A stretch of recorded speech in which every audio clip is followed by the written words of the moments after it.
Grizzly bear attacks tour bus in Colorado, September 1st, 2025. The morning mist clung to the aspen groves of Rocky Mountain National Park like a shroud, obscuring the golden leaves that would soon draw thousands of tourists to witness Colorado's spectacular autumn display. It was 6:47 a.m.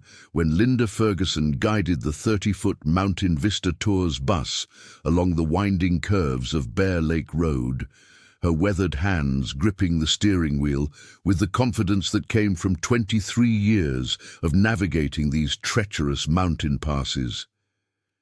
The diesel engine hummed steadily as the vehicle climbed through the dense forest of lodgepole pine and Engelmann spruce, carrying its cargo of 22 adult passengers toward what should have been a routine wildlife photography expedition.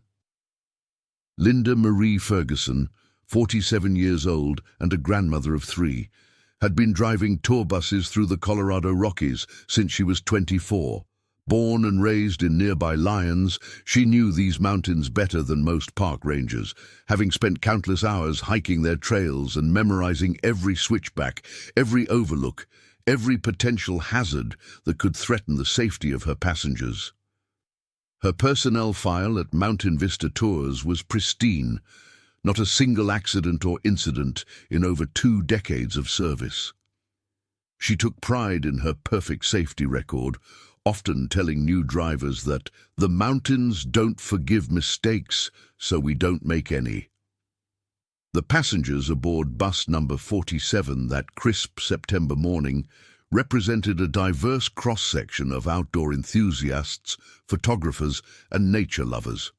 Dr. Marcus Thompson, a 54-year-old wildlife biologist from Denver, sat in the front row behind Linda, his expensive Canon camera equipment secured in a professional photography bag at his feet. Thompson had published numerous papers on North American bear behavior and was leading this particular expedition as part of his ongoing research into human-bear interactions in national park settings.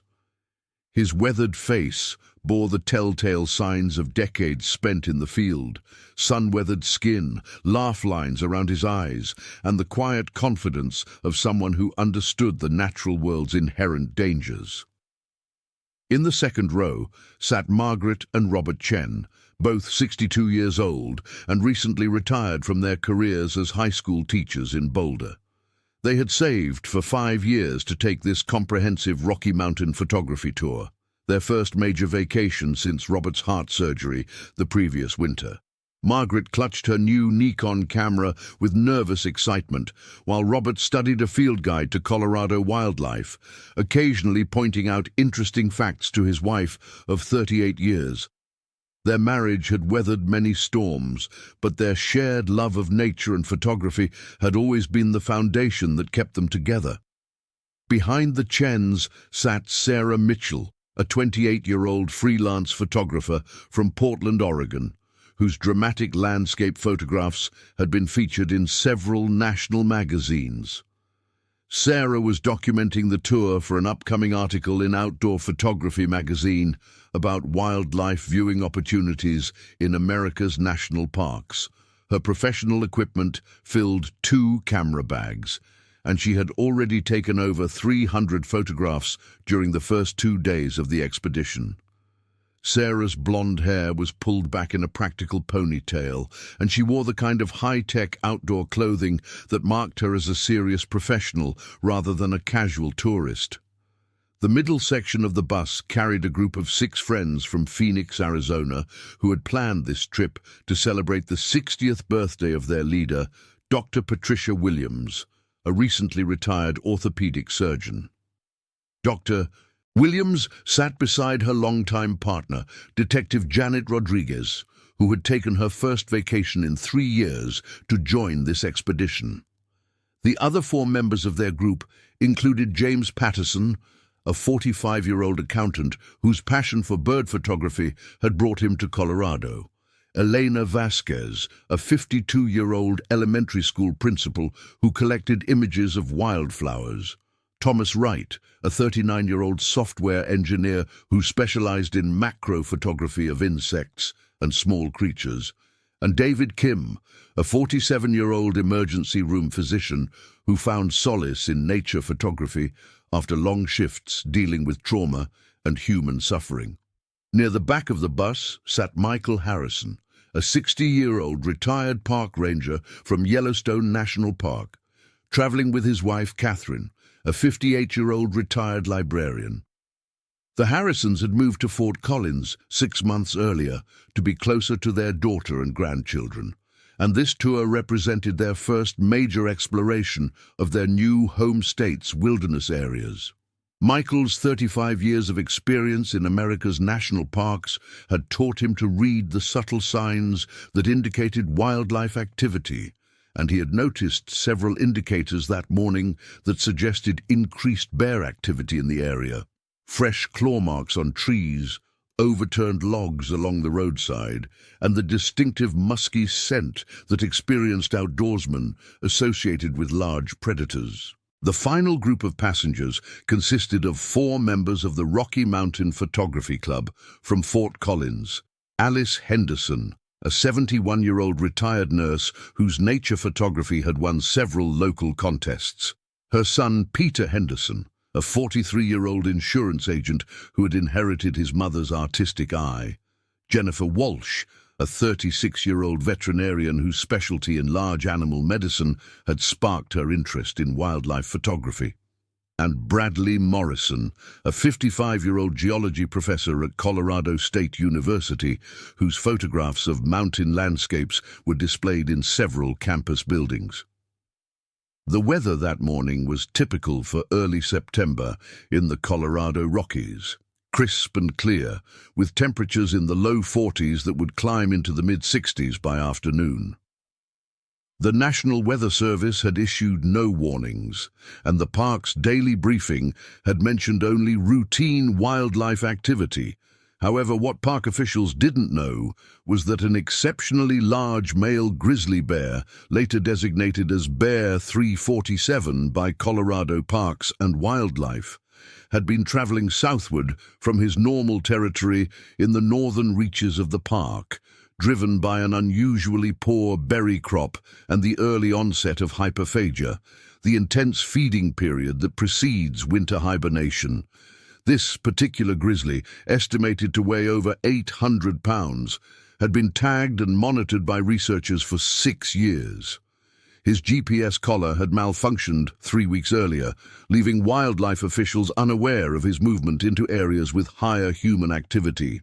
Bear 347 was known for his aggressive behavior around food sources and had been involved in 2 previous encounters with humans, both of which had ended without injury due to the quick action of park rangers and the bear's eventual retreat. However, the combination of his increased caloric needs, the scarcity of natural food sources, and his presence in unfamiliar territory had created a dangerous situation that would soon intersect with the path of Mountain Vista Tours bus number 47. At 7:23 a.m., Linda Ferguson guided the bus into the Bear Lake Trailhead parking area, a large paved lot surrounded by dense forest that served as the starting point for several popular hiking trails. The parking area was nearly empty at this early hour, with only 3 other vehicles present: a Park Service truck, a green Subaru Outback with Minnesota license plates, and a white Ford pickup truck belonging to a maintenance crew that was working on trail repairs higher up the mountain.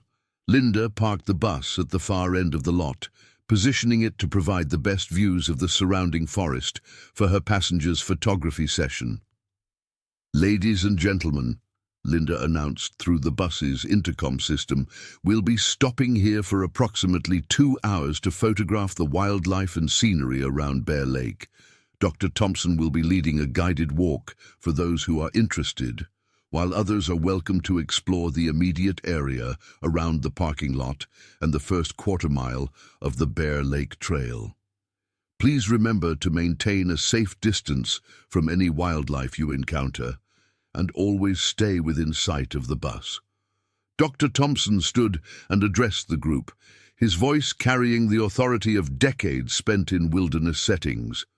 "Before we disembark, I want to review some important safety information about bear behavior and proper protocols for wildlife viewing. This area is home to both black bears and, less commonly, grizzly bears. While bear encounters are relatively rare, the early morning hours when we're most active represent the time when bears are also foraging for food. If you encounter a bear, do not run. Make yourself appear large, speak in a calm, loud voice, and slowly back away while facing the animal. As the passengers began gathering their camera equipment and preparing to leave the bus, none of them noticed the massive brown shape moving through the dense underbrush approximately 200 yards to the northwest of their location. Bear 347 had been foraging since before dawn, his powerful nose detecting the various scents carried on the mountain breeze. The bear had found little food during his night-long search, and his growing hunger was beginning to affect his normally cautious behavior around human activity. The grizzly's acute sense of smell had detected the diesel exhaust from the bus's engine, the mixture of human scents emanating from 22 people in close proximity, and most significantly, the various food odors that passengers had inadvertently brought with them. Energy bars, trail mix, sandwiches packed for later consumption, and the lingering sense of breakfast eaten at their hotel that morning. To a hungry 800-pound predator entering the critical pre-hibernation feeding phase, these smells represented a potential food source that warranted investigation. At 7:31 a.m., the first group of passengers disembarked from the bus, led by Dr. Thompson and including Sarah Mitchell, the Chen couple, and 4 members of the Phoenix group. They immediately began setting up their photography equipment and discussing the best locations for capturing images of the surrounding landscape. The morning light was perfect for photography, soft and golden, filtering through the forest canopy to create the kind of dramatic illumination that professional photographers prize. Linda Ferguson remained aboard the bus to complete her post-travel inspection checklist and to monitor the radio communications from Mountain Vista Tours Dispatch Center in Estes Park. She had positioned herself in the driver's seat with the engine running, both to maintain heat in the vehicle and to be ready for a quick departure if weather conditions changed.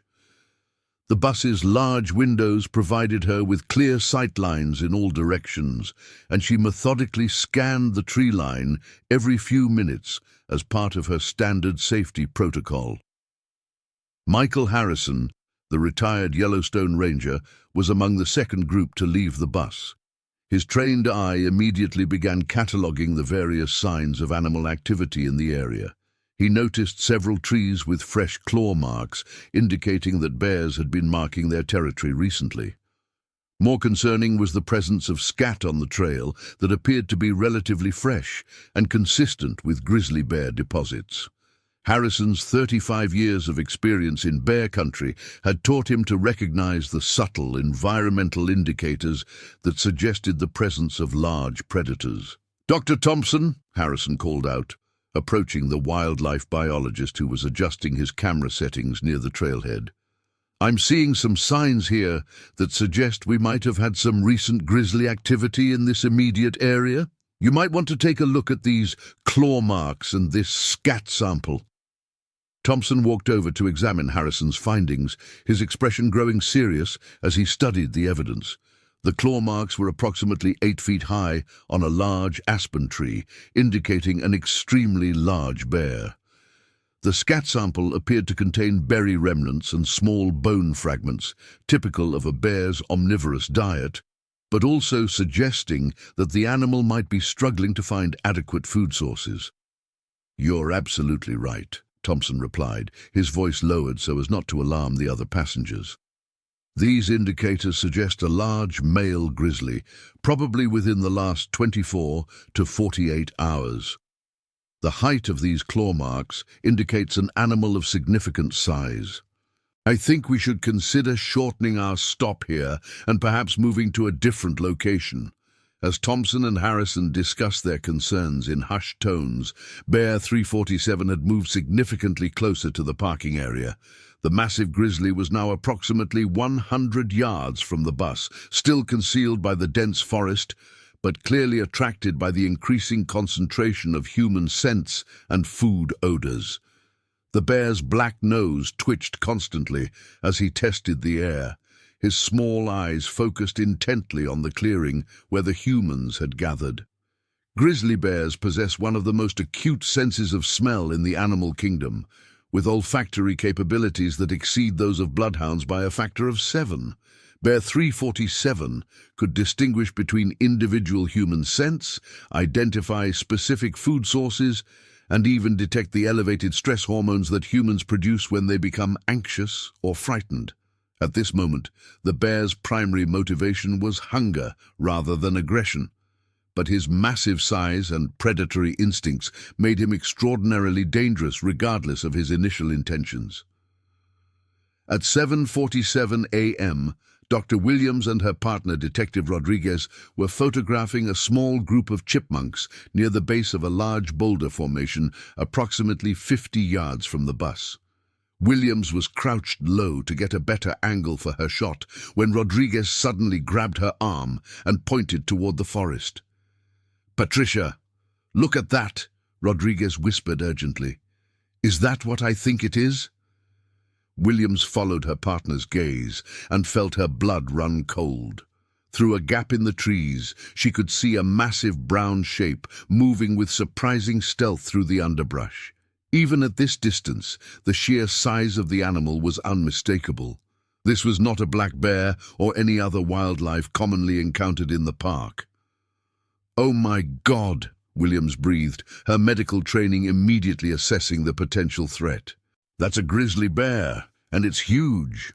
We need to warn the others immediately." Rodriguez, her police training taking over, quickly surveyed the positions of all the passengers who were scattered around the parking area and trail. Her tactical mind automatically began calculating distances, escape routes, and potential defensive positions. The bus was approximately 30 yards away, but several passengers were much farther from safety, including the Chen couple who had wandered nearly 75 yards down the trail. "Linda!"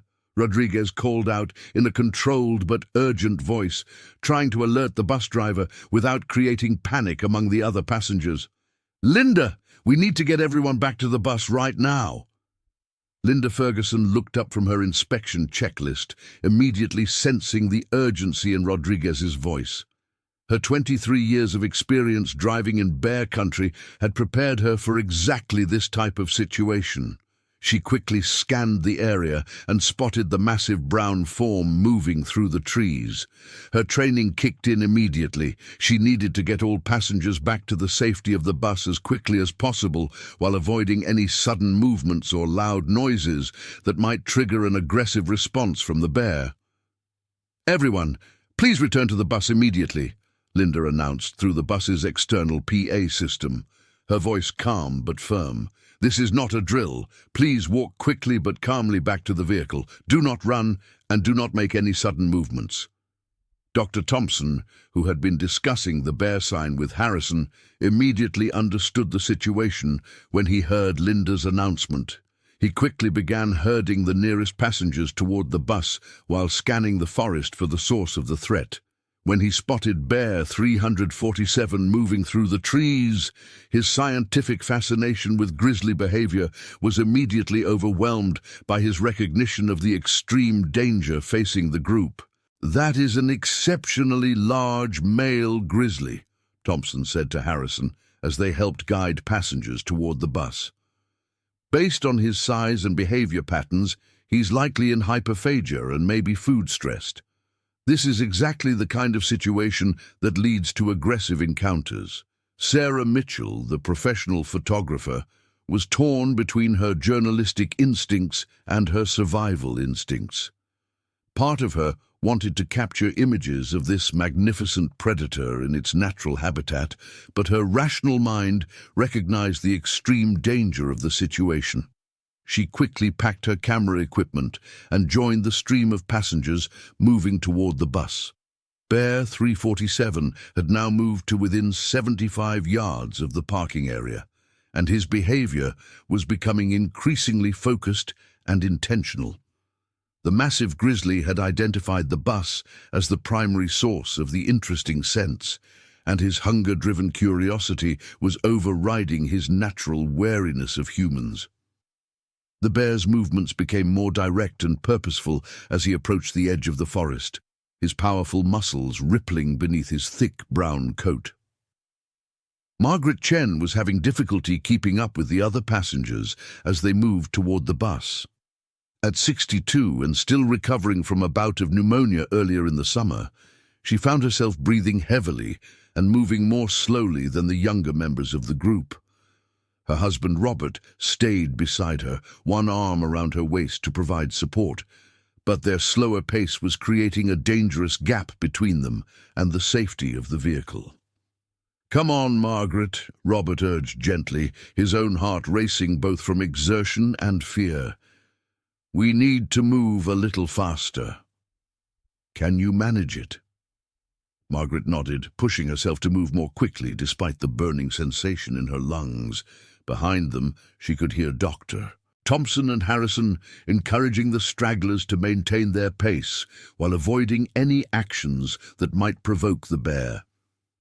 The tension in the air was palpable as 22 people tried to reach safety while a massive predator observed their movements from the forest edge. Alice Henderson, the 71-year-old retired nurse, was also struggling to maintain the pace expected by the group. Her son Peter stayed beside her, offering his arm for support while carrying both their camera bags. Alice's nursing experience had exposed her to numerous emergency situations, but she had never faced anything quite like this. Her medical training told her that remaining calm was essential, but her human instincts were screaming at her to run. "Mom, you're doing great," Peter encouraged, his own voice tight with controlled fear. "Just a few more steps and we'll be back on the bus." Detective Rodriguez had positioned herself as a rear guard, staying behind to ensure that all passengers made it safely to the vehicle. Her police training had prepared her for dangerous situations, but facing an 800-pound grizzly bear was unlike anything she'd encountered during her 15 years in law enforcement. She kept her eyes on the forest while helping to guide the slower-moving passengers toward safety. At 8:02 a.m., Bear 347 emerged from the forest approximately 60 yards from the bus. The massive grizzly paused at the tree line, his small black eyes studying the group of humans who were moving away from him. For a moment, the bear seemed uncertain about whether to continue his approach or retreat back into the forest. This hesitation provided a crucial window of opportunity for the passengers to reach the relative safety of the bus. Linda Ferguson had the engine running and the door open, ready to close it and depart the moment all passengers were aboard. Her hands gripped the steering wheel tightly as she watched the enormous predator in her side mirror. Every instinct told her to close the door and drive away immediately, but her professional responsibility to her passengers kept her in position until everyone was safely aboard. 19, 20, 21, Linda counted under her breath as passengers filed up the steps into the bus. "Where's 22? Dr. Thompson did a quick head count and realized that Bradley Morrison, the geology professor, was not among the group that had returned to the bus. A quick scan of the area revealed Morrison approximately 40 yards away, crouched behind a large boulder and attempting to photograph the grizzly bear with a telephoto lens. "Morrison!" Thompson called out in an urgent whisper. "Get back to the bus right now!" Morrison looked up from his camera, clearly reluctant to abandon what he saw as a once-in-a-lifetime photographic opportunity. "Just a few more shots," he called back. "This is incredible footage." Bear 347 had noticed Morrison's isolated position and began moving in his direction. The bear's body language had changed subtly. His head was lower, his ears were back, and his movements had become more deliberate and predatory. These were all warning signs that experienced bear researchers recognized as indicators of potential aggressive behavior. "Morrison, that bear is showing signs of predatory behavior," Dr. Thompson called out more urgently. "You need to get back here immediately." The urgency in Thompson's voice finally penetrated Morrison's photographic focus.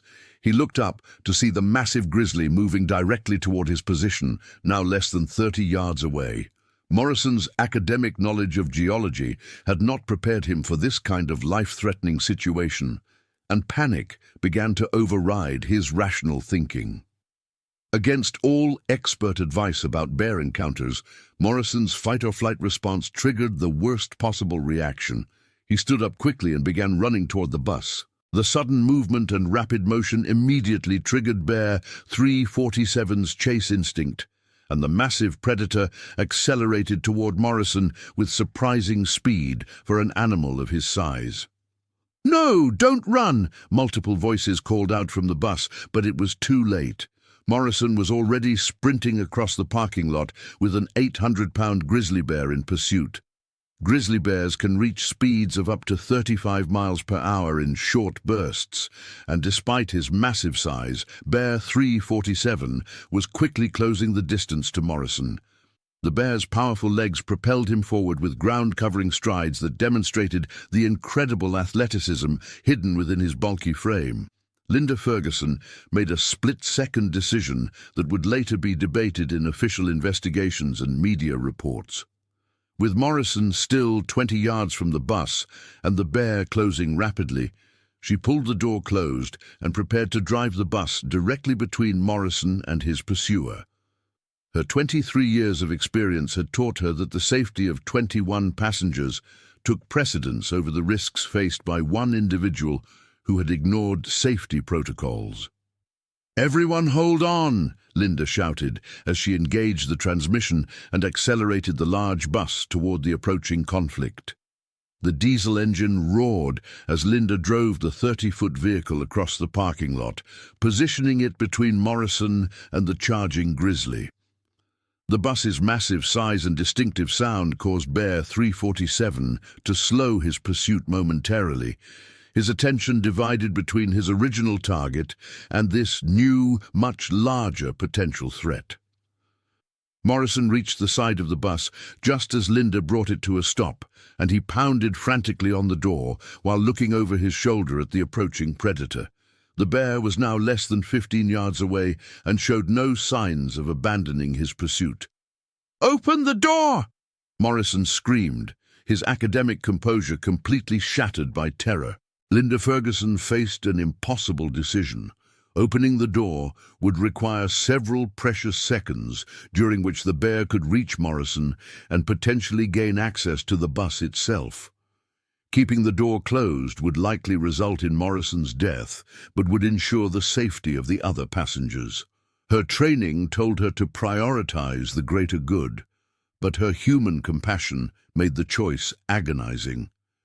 The decision was made for her when Bear 347, confused and agitated by the presence of the large bus, decided to treat the vehicle itself as a threat rather than continuing his pursuit of Morrison. The massive grizzly reared up on his hind legs, rising to a height of nearly 9 feet, and brought his full weight and strength to bear against the side of the bus. The impact of an 800-pound grizzly bear striking the side of a bus created a sound unlike anything the passengers had ever experienced. The entire vehicle shuddered and tilted as the bear's claws scraped against the metal siding, creating a screech that seemed to penetrate into their very bones. Several passengers screamed, while others sat in stunned silence as they realized they were under attack by one of North America's most powerful predators. Bear 347's initial assault on the bus was driven by a combination of territorial aggression, food motivation, and confusion about the nature of this large, noisy object that had interfered with his pursuit. His powerful claws, designed to dig through frozen ground and tear apart logs in search of food, found purchase on the bus's aluminum siding and began to peel away strips of metal as if they were paper. Linda Ferguson fought to maintain control of the vehicle as the bear's attacks caused it to rock violently from side to side. Her professional training had prepared her for many emergency situations, but nothing had prepared her for the experience of trying to drive a bus while a grizzly bear attempted to tear it apart. The diesel engine continued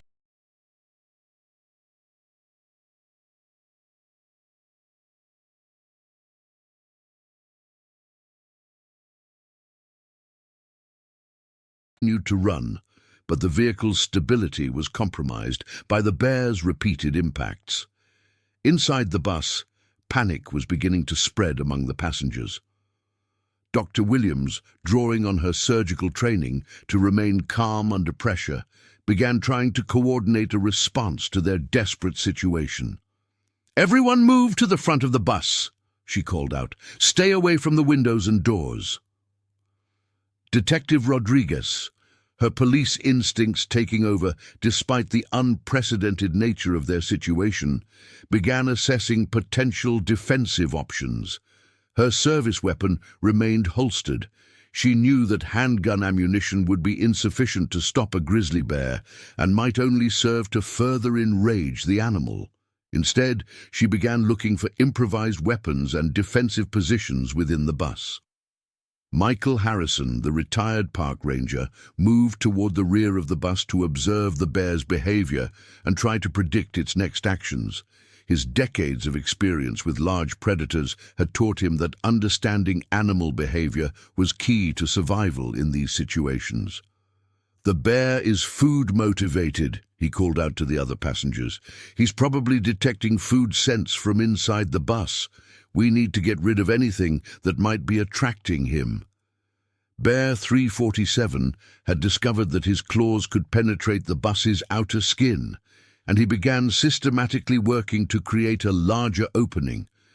The bear's intelligence, often underestimated by humans, was evident in his methodical approach to the problem.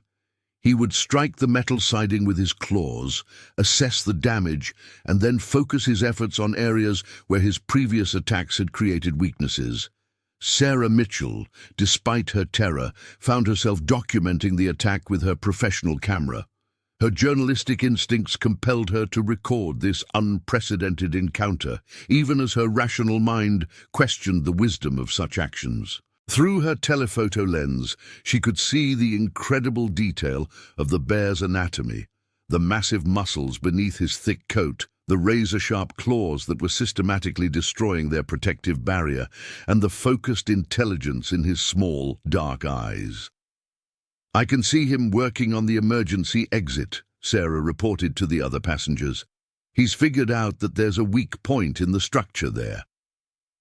Bradley Morrison, who had survived the initial charge by reaching the front of the bus, was pressed against the windshield and watching in horror as the bear's attacks grew more systematic and effective. His desire to photograph the animal seemed incredibly foolish in retrospect, and he was overwhelmed with guilt about having triggered the attack that was now threatening all of their lives. "This is all my fault," Morrison said repeatedly, his voice barely audible over the sound of the bear's claws against metal. "I should have listened to Dr. Thompson. I should have come back to the bus immediately." Dr. Thompson, despite the dire circumstances, found himself fascinated by the bear's problem-solving abilities and methodical approach to breaking into the bus. "This is remarkably sophisticated behavior," he observed to Harrison. "The bear has identified the structural weak points and is focusing his efforts accordingly."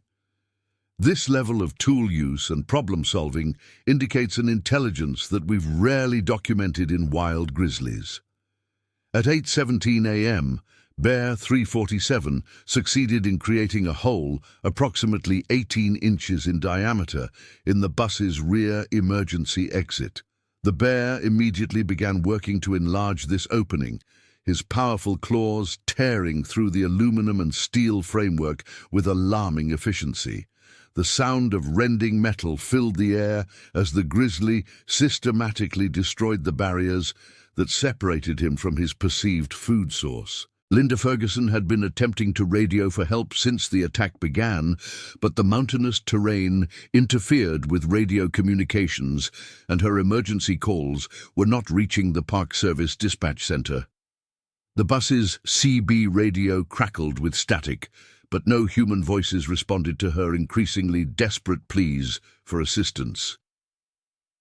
"Mayday, Mayday, this is Mountain Vista Tours Bus 47 at the Bear Lake Trailhead," Linda called into the radio microphone. "We are under attack by a grizzly bear. The animal has breached our vehicle and we need immediate assistance. Multiple passengers are in extreme danger." The radio's only response was static and the occasional fragment of conversation from other Park Service units operating in different areas of the vast national park. The bear's attack had effectively isolated them from outside help, leaving 22 people to face an 800-pound predator with only their wits and whatever improvised weapons they could find within the confines of the bus. Margaret Chen had been quietly praying since the attack began, her hands clasped tightly around her husband's arm as they huddled together in their seats. The retired teacher had faced many challenges during her 40-year career in education, but nothing had prepared her for the possibility of being killed by a wild animal while on what was supposed to be a peaceful photography tour. "Robert," she whispered to her husband, "if we don't make it through this, I want you to know that these 40 years with you have been the best of my life." Robert Chen squeezed his wife's hand, his own fear temporarily overcome by his desire to comfort her. "We're going to make it through this, Margaret. We've survived worse things than this. Remember when you had cancer? We got through that together, and we'll get through this too." Dee Dee. Alice Henderson, the 71-year-old retired nurse, found her professional training reasserting itself as the immediate shock of the attack began to wear off. She began mentally cataloguing the medical supplies available on the bus and assessing which passengers might be most vulnerable to injury if the bear succeeded in gaining entry to the vehicle. "Peter," she said to her son, "I need you to look in my camera bag. There's a first aid kit in the side pocket. If anyone gets injured, we're going to need to be ready to provide immediate treatment." Peter Henderson nodded and began searching through his mother's equipment, finding the compact first aid kit she always carried on photography expeditions. The contents were limited: bandages, antiseptic, pain medication, and emergency supplies. But Alice's nursing experience had taught her to work with whatever resources were available. At 8:24 a.m., Bear 347 had succeeded in enlarging the hole in the emergency exit to approximately 3 feet in diameter. The opening was now large enough for the massive grizzly to squeeze through, although the effort would require him to compress his bulky frame significantly. The bear paused in his destruction to test the opening, pushing his massive head partway through the hole and examining the interior of the bus. The sight of the bear's head appearing through the rear wall of the bus triggered a new wave of panic among the passengers. Several people screamed, while others pressed themselves against the front windows in a desperate attempt to put as much distance as possible between themselves and the predator. The bear's small, dark eyes surveyed the interior of the vehicle, taking in the positions of the humans, and undoubtedly detecting the concentrated food scents that had originally attracted him to the area. Linda Ferguson made another desperate decision. With the bear about to gain entry to the bus, she engaged the transmission and began driving away from the parking area, hoping that the movement would dislodge the animal or discourage his continued attack. The bus lurched forward, but Bear 347 maintained his grip on the emergency exit frame, his powerful claws anchored in the metal structure. The sight of a 30-foot tour bus driving slowly across a parking lot with an 800-pound grizzly bear hanging from its rear emergency exit would have been comical under different circumstances. Instead, it represented a desperate attempt by a professional driver to protect her passengers from an unprecedented threat. The bear's weight affected the bus's handling, but Linda managed to maintain control as she maneuvered toward the parking lot exit. Bear 347's response to the bus's movement was to intensify his efforts to gain entry. The animal's territorial instincts interpreted the vehicle's attempt to escape as a challenge to his dominance, and his food-motivated behavior evolved into something more aggressive and determined. The bear began using his massive weight and strength to pull himself further into the opening he had created. Dr. Williams and Detective Rodriguez had positioned themselves near the rear of the bus, armed with improvised weapons they had found among the photography equipment. Williams wielded a heavy-duty tripod like a spear, while Rodriguez had found a large hiking staff that belonged to one of the other passengers.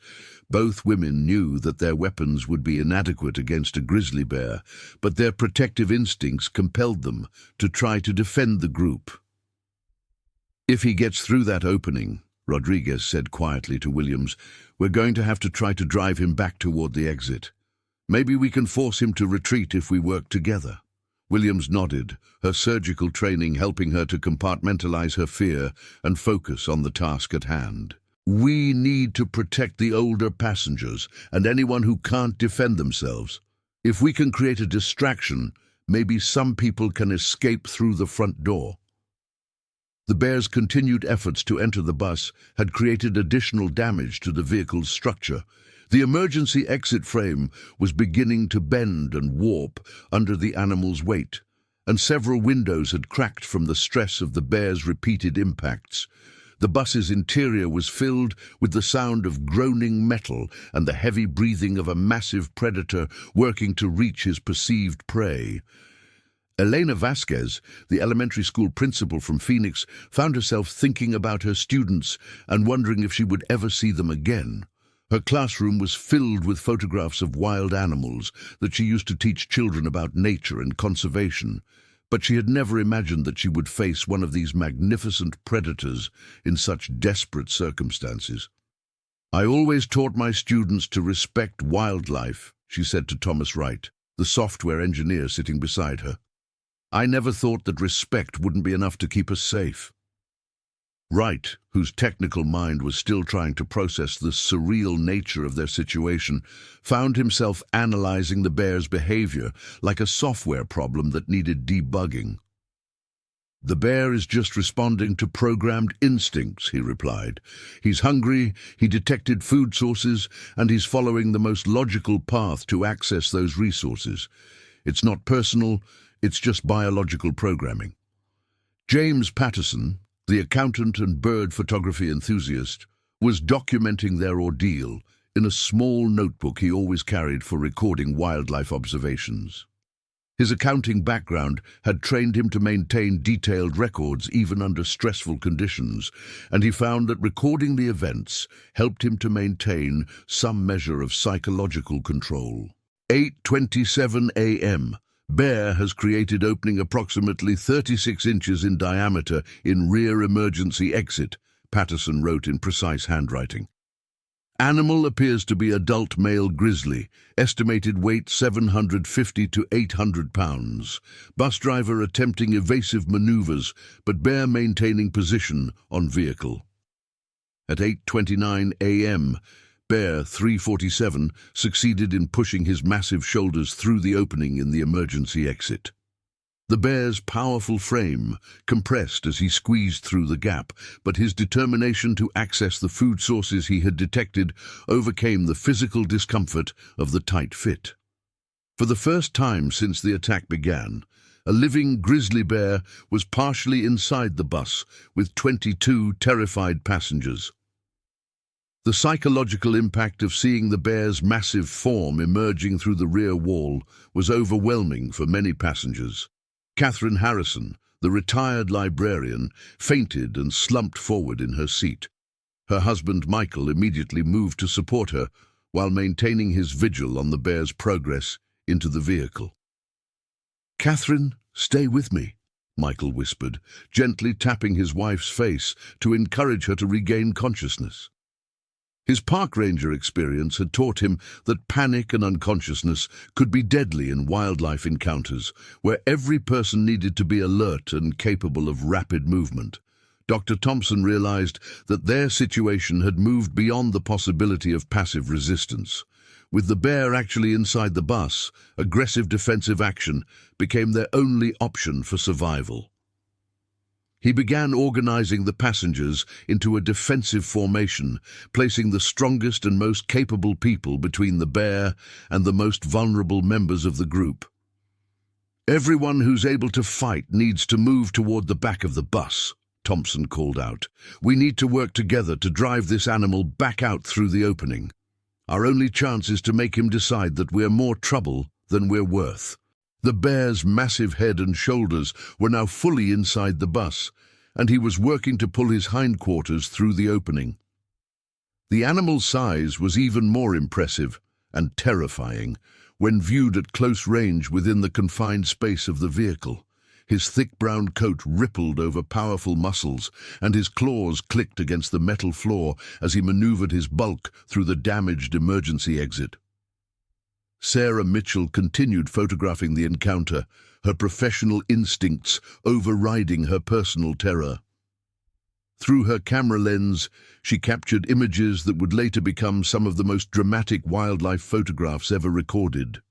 The contrast between the bear's wild power and the civilized interior of the tour bus created a surreal juxtaposition that emphasized the unprecedented nature of their situation. Linda Ferguson had managed to drive the bus approximately 200 yards from the original parking area, but the bear's continued presence on the vehicle made further travel impossible. She brought the bus to a stop near a maintenance shed and prepared to implement the final phase of her emergency protocol, opening the front door and evacuating as many passengers as possible while the bear was focused on entering through the rear. "When I open this door," Linda called back to her passengers, "I want everyone who can move quickly to exit through the front and get behind that maintenance building. Don't stop to help anyone. Just run for cover and worry about regrouping once you're safe." Detective Rodriguez had positioned herself directly between the emerging bear and the other passengers, her improvised staff weapon held ready for use. Her police training had prepared her for violent confrontations, but the sheer size and power of her current opponent was unlike anything she had faced during her law enforcement career. "Patricia, get the others organized for evacuation," Rodriguez called to her partner. "I'll try to keep this thing focused on me while you get people off the bus." Bear 347 had nearly completed his entry into the bus when he encountered his first direct human resistance. Rodriguez struck the bear's snout with her hiking staff, creating a sharp crack that echoed through the vehicle's interior.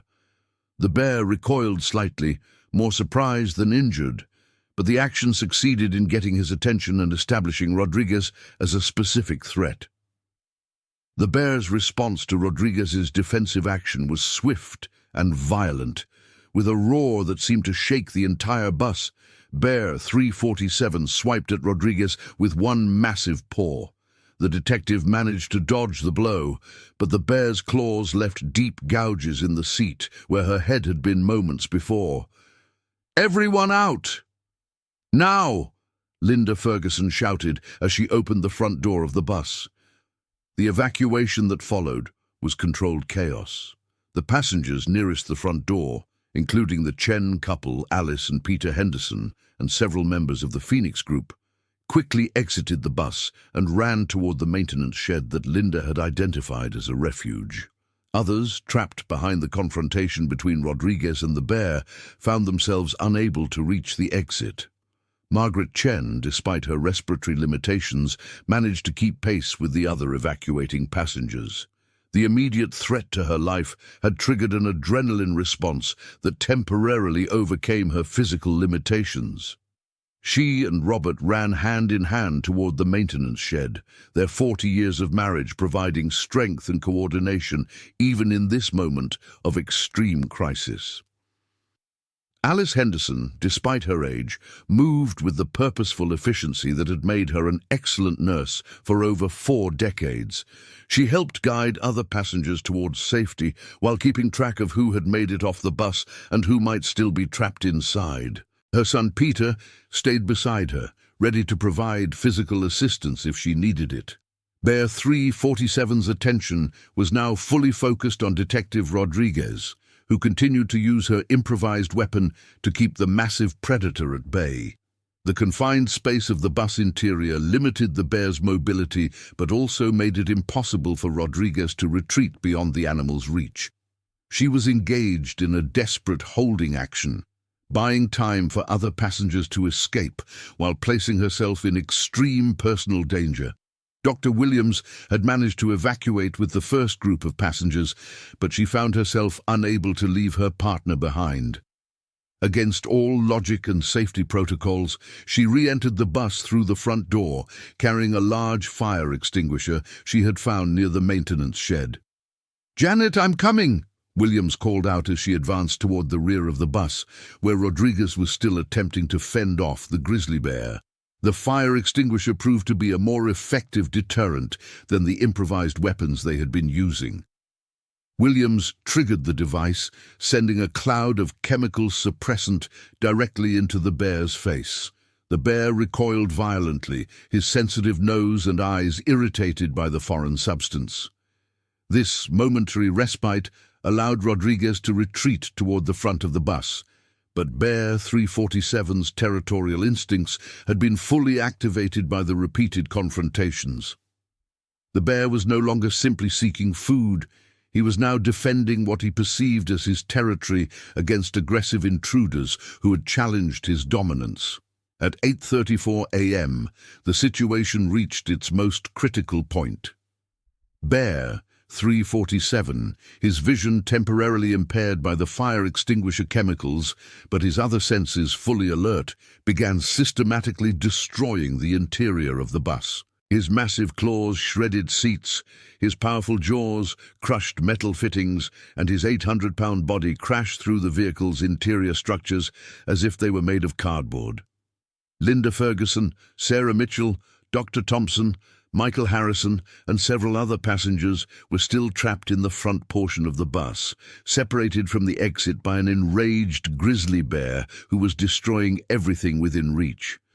The vehicle that had been their refuge had become a trap, with a massive predator blocking their only escape route. "The windshield," Thompson called out. "We need to break the windshield and escape through the front." Harrison, drawing on his Park Service experience with emergency vehicle protocols, began looking for the tools necessary to shatter the bus's large front windshield. Tour buses were equipped with emergency window breakers, but finding and using them while a grizzly bear rampaged through the vehicle's interior required extraordinary coordination and courage. Bear 347's rampage through the bus interior was creating an incredible amount of noise. The sound of rending metal, splintering fiberglass, and breaking glass combined with the bear's roars of frustration and rage.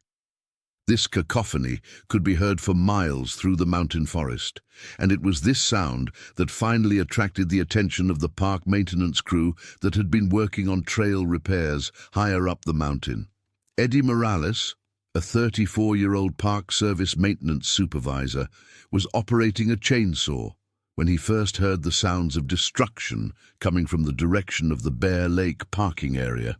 At first, he assumed that another maintenance crew was using heavy equipment in the area, but the irregular pattern of the noise and the presence of what sounded like animal vocalizations made him realize that something unusual was occurring. "Tony, shut down your equipment," Morales called to his partner Tony Ricardo, a 41-year-old maintenance technician who was operating a wood chipper approximately 50 yards away. "Do you hear that noise coming from down by the parking area?" Ricardo turned off his equipment and listened intently. The sounds drifting up from the valley below were unlike anything he had encountered during his 12 years with the Park Service. The combination of mechanical destruction and animal sounds suggested an emergency situation that required immediate investigation. "That sounds like trouble," Ricardo replied. "We better call it in and get down there to see what's going on." Morales attempted to radio the Park Service dispatch center, but like Linda Ferguson's earlier attempts, the mountainous terrain interfered with radio communications. The maintenance crew's location, high on the mountain and surrounded by dense forest, created a radio shadow that prevented reliable contact with headquarters. "Radio's not working," Morales reported. "We're going to have to go down there and see what's happening. Could be a vehicle accident or some kind of equipment failure." The two maintenance workers quickly loaded their emergency equipment into their truck and began the winding drive down the mountain toward the Bear Lake parking area. Neither man had any idea that they were responding to the most serious human-wildlife conflict in the history of Rocky Mountain National Park. Back at the bus, the situation had deteriorated further. Bear 347 had completely destroyed the vehicle's interior, reducing seats to shreds and creating a landscape of twisted metal and broken glass. The bear's initial food motivation had evolved into territorial aggression, and he showed no signs of abandoning his domination of the bus. Linda Ferguson had succeeded in locating an emergency window breaker, and she was preparing to shatter the windshield when the bear suddenly turned his attention toward the front of the vehicle. The massive predator, frustrated by his inability to locate the food sources that had originally attracted him, began advancing toward the remaining passengers. "Break the window now," Dr. Thompson shouted, positioning himself between the bear and Linda Ferguson. The emergency window breaker shattered the bus's windshield on the first strike, creating an opening large enough for the remaining passengers to escape. Linda Ferguson, despite her position as the driver and her responsibility for the vehicle, was the first to exit through the broken windshield, her survival instincts overriding her professional protocols. Sarah Mitchell, her camera equipment still clutched in her hands, scrambled through the windshield opening just as Bear 347 reached the front of the bus. Her last photograph from inside the vehicle captured the terrifying image of an 800-pound grizzly bear lunging toward the camera, his massive jaws open and his dark eyes fixed on his fleeing prey. Dr. Thompson, Michael Harrison, and the remaining passengers quickly followed through the windshield escape route, cutting themselves on broken glass, but successfully reaching the safety of the exterior. The bus, once a symbol of civilized transportation through the wilderness, had been transformed into a destroyed hulk that testified to the incredible power of one of North America's most formidable predators. At 8:41 a.m., all 22 passengers had successfully evacuated the bus, but their ordeal was far from over. Bear 347 remained inside the destroyed vehicle, and his territorial behavior suggested that he would defend the area against any attempts by the humans to retrieve their belongings or seek assistance. The group found themselves stranded in a remote mountain location with an aggressive grizzly bear, controlling their only means of transportation. The evacuated passengers had taken refuge behind the maintenance shed, a small wooden building that provided limited protection from the elements, but virtually no defense against a determined grizzly bear. Dr. Williams, drawing on her medical training, began conducting a quick assessment of injuries among the group members. "We have multiple lacerations from broken glass," she reported to the others. "Several people are showing signs of shock, and we have at least 2 individuals who may have sustained more serious injuries during the evacuation." Detective Rodriguez had sustained the most significant injuries during her confrontation with the bear inside the bus. Her left arm bore deep scratches where the bear's claws had grazed her, and she was bleeding steadily from multiple cuts on her hands and face. Despite her injuries, Rodriguez maintained her tactical awareness and continued to monitor the bear's position and behavior. "The bear's still in the bus," Rodriguez reported, using her law enforcement training to maintain situational awareness despite her pain. He's not showing any signs of leaving the area. We need to assume that he's going to defend that territory until something draws him away. Margaret Chen had suffered a panic attack during the evacuation and was experiencing difficulty breathing. Her husband, Robert, stayed beside her, providing comfort and support, while Dr. Williams monitored her vital signs. The combination of her recent respiratory illness and the extreme stress of their situation had created a potentially serious medical emergency. "Margaret, I need you to try to slow your breathing," Dr. Williams instructed, using her surgical training to project calm authority. "You're hyperventilating, which is making your symptoms worse. Focus on taking slow, deep breaths and try to relax your shoulders." Alice Henderson, despite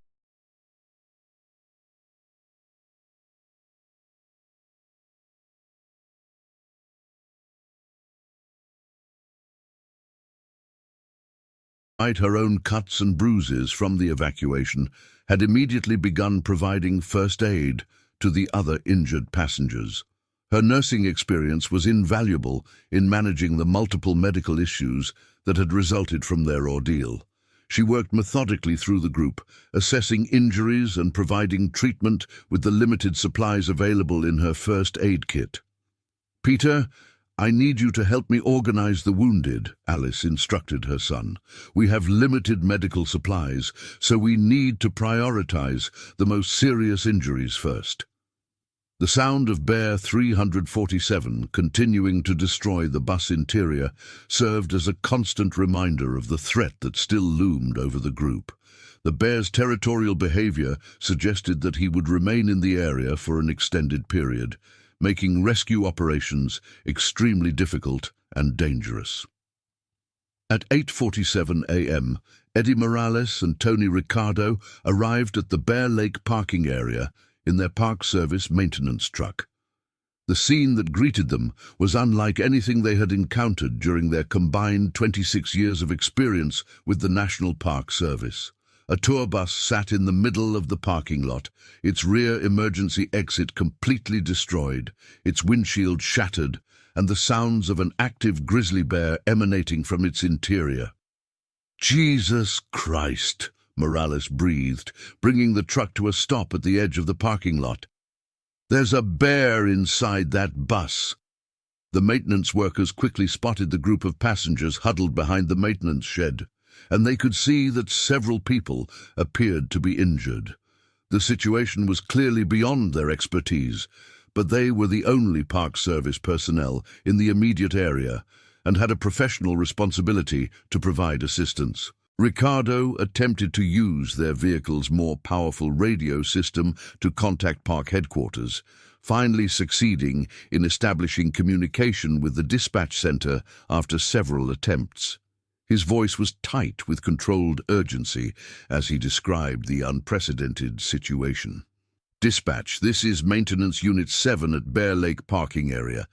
We have a code red wildlife emergency. A grizzly bear has attacked a tour bus with multiple passengers. The bus is destroyed and we have injured civilians who need immediate medical attention and evacuation." The dispatcher's response reflected the unprecedented nature of the situation. "Unit 7, can you repeat that? Did you say a bear attacked a bus?" "Affirmative, dispatch. We have an adult grizzly bear that has completely destroyed the interior of a tour bus. There are approximately 22 civilian passengers who have evacuated the vehicle, and we can see multiple injured individuals. The bear is still active in the area and showing territorial behavior.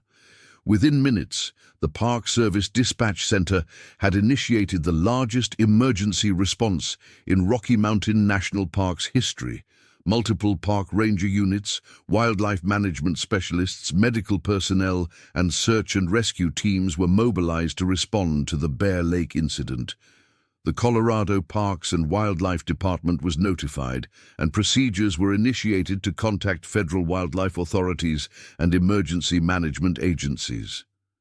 The first official responder to reach the scene was Park Ranger Jessica Martinez, a 31-year-old law enforcement ranger with 8 years of experience in wildlife management. Martinez arrived at 9:03 a.m. in a specialized Park Service vehicle equipped with bear deterrent systems and emergency medical supplies.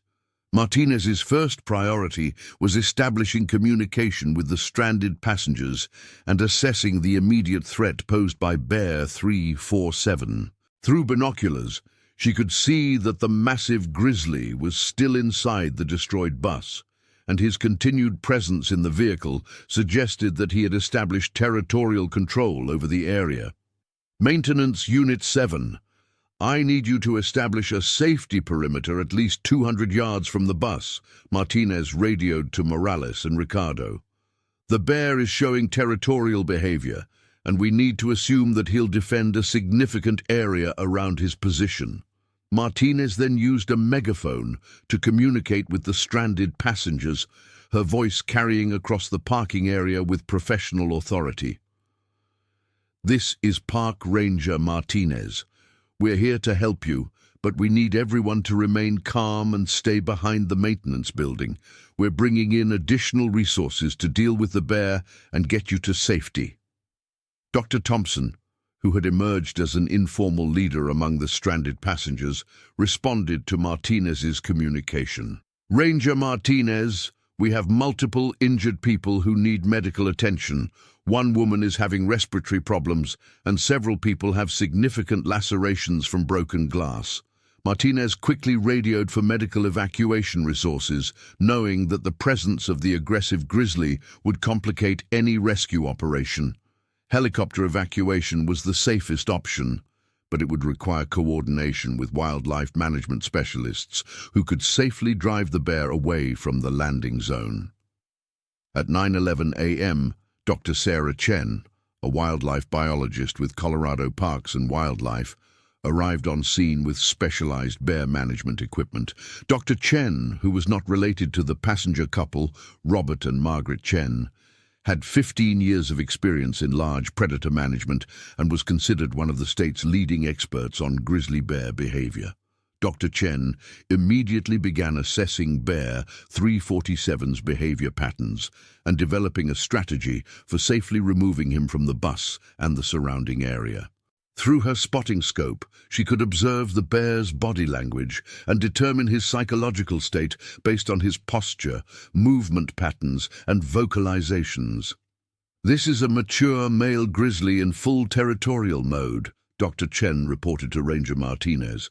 He's claimed the bus as his territory, and he's prepared to defend it aggressively. We're going to need to use chemical deterrents and possibly tranquilization to move him out of the area safely. The arrival of additional emergency responders began to transform the scene from an isolated wilderness emergency into a major incident requiring coordination among multiple agencies. An ambulance crew from Estes Park Memorial Hospital was standing by at the park entrance, ready to transport injured passengers once the bear threat was neutralized. Flight for Life Colorado had dispatched a medical helicopter, but the pilot reported that the bear's presence in the landing zone made it impossible to safely approach the area. The helicopter remained in a holding pattern several miles away, waiting for confirmation that the area had been secured. At 9:18 a.m., wildlife management specialist Tom Bradley arrived with a specialized tranquilizer system designed for large predators. Bradley, a 46-year-old biologist with 22 years of experience in bear management, had been involved in numerous grizzly relocation operations, but had never encountered a situation quite like this one. The challenge here is that the bear has established strong territorial attachment to the bus, Bradley explained to the other responders. Simply driving him away isn't going to work. He'll likely return as soon as we leave. We need to tranquilize him, relocate him to a distant area, and then process the scene. Damned.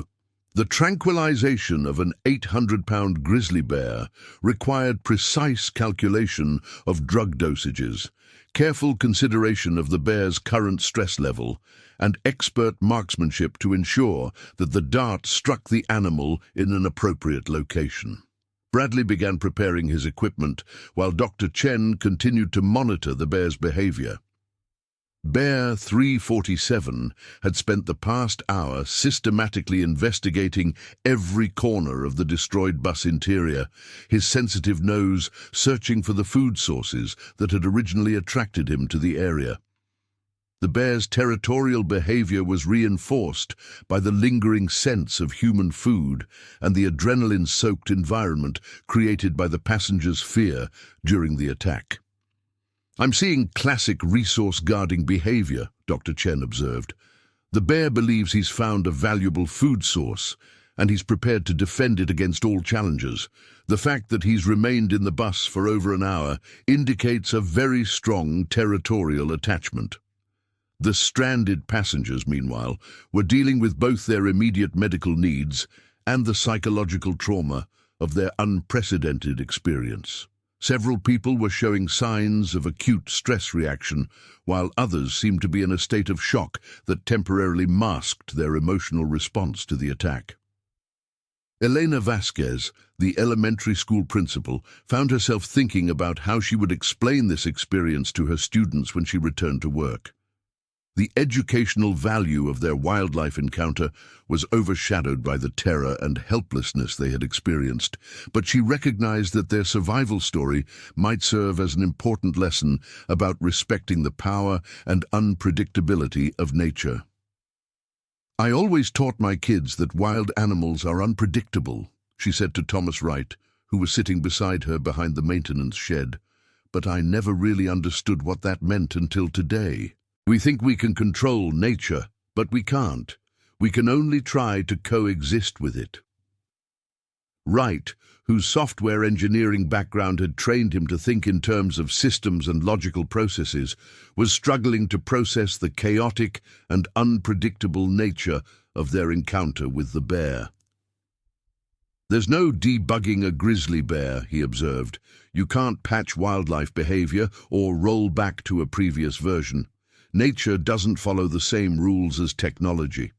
At 9:26 a.m., Tom Bradley was ready to attempt the tranquilization of Bear 347. The wildlife specialist had calculated the appropriate drug dosage based on his estimate of the bear's weight and current stress level, and he had positioned himself approximately 75 yards from the bus to ensure accurate dart placement while maintaining a safe distance. "Everyone needs to remain completely quiet during this procedure," Bradley announced through his radio. "The bear's stress level is already elevated, and any additional noise or movement could cause him to flee before the tranquilizer takes effect." Bradley's first dart struck Bear 347 in the shoulder, delivering a carefully calculated dose of tiltamine and zolazepam, a combination anesthetic commonly used for large carnivores. The bear reacted to the dart's impact by roaring and briefly investigating the foreign object, but he did not immediately flee from the bus. "Good placement," Dr. Chen observed through her spotting scope. "The dart hit muscle tissue and should provide effective absorption of the tranquilizer. We should start seeing behavioral changes within 5 to 10 minutes." The next few minutes were among the most tense of the entire incident. The stranded passengers, emergency responders, and wildlife management specialists all watched intently as they waited for the tranquilizer to take effect. Bear 347 continued to move around the bus interior, but his movements gradually became less coordinated and purposeful. At 9:34 a.m., the massive grizzly finally succumbed to the tranquilizer and collapsed inside the destroyed bus. Dr. Chen and Tom Bradley approached the vehicle cautiously, using their experience to confirm that the bear was fully sedated before declaring the area safe for rescue operations. "The bear is down and appears to be fully sedated," Bradley reported. "We can begin evacuation procedures, but we need to work quickly." The tranquilizer will be effective for approximately 2 hours, and we want him relocated to a distant area before he regains consciousness. The evacuation of the injured passengers proceeded rapidly once the bear threat was neutralized.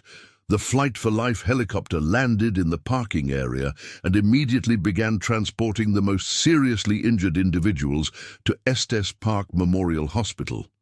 Detective Rodriguez, Margaret Chen, and Alice Henderson were among the first to be airlifted, their injuries requiring immediate medical attention. Dr. Williams, despite her own cuts and bruises, remained on scene to provide medical support for the other passengers while they waited for ground transportation to the hospital. Her surgical training and emergency room experience were invaluable in managing the multiple casualties and ensuring that everyone received appropriate medical care.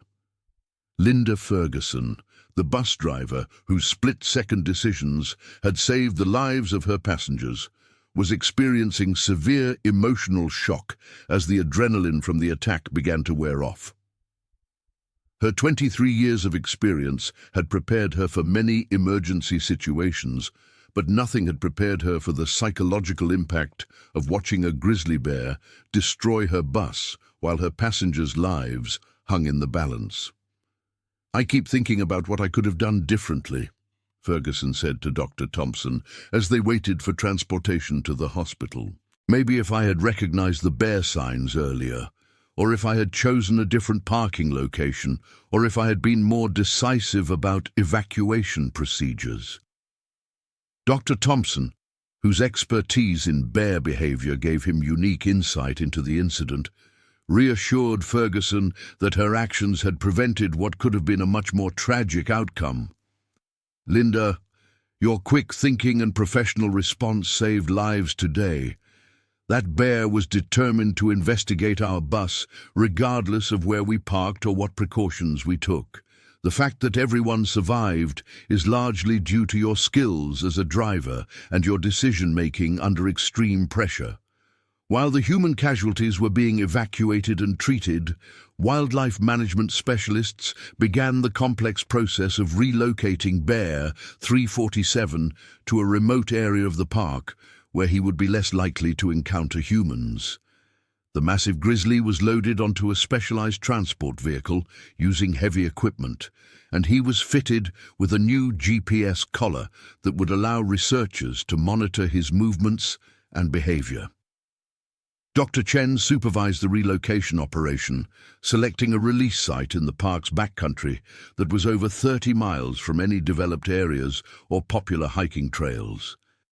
The bear would be released once he regained consciousness, but his new collar would provide early warning if he began moving toward areas with high human activity.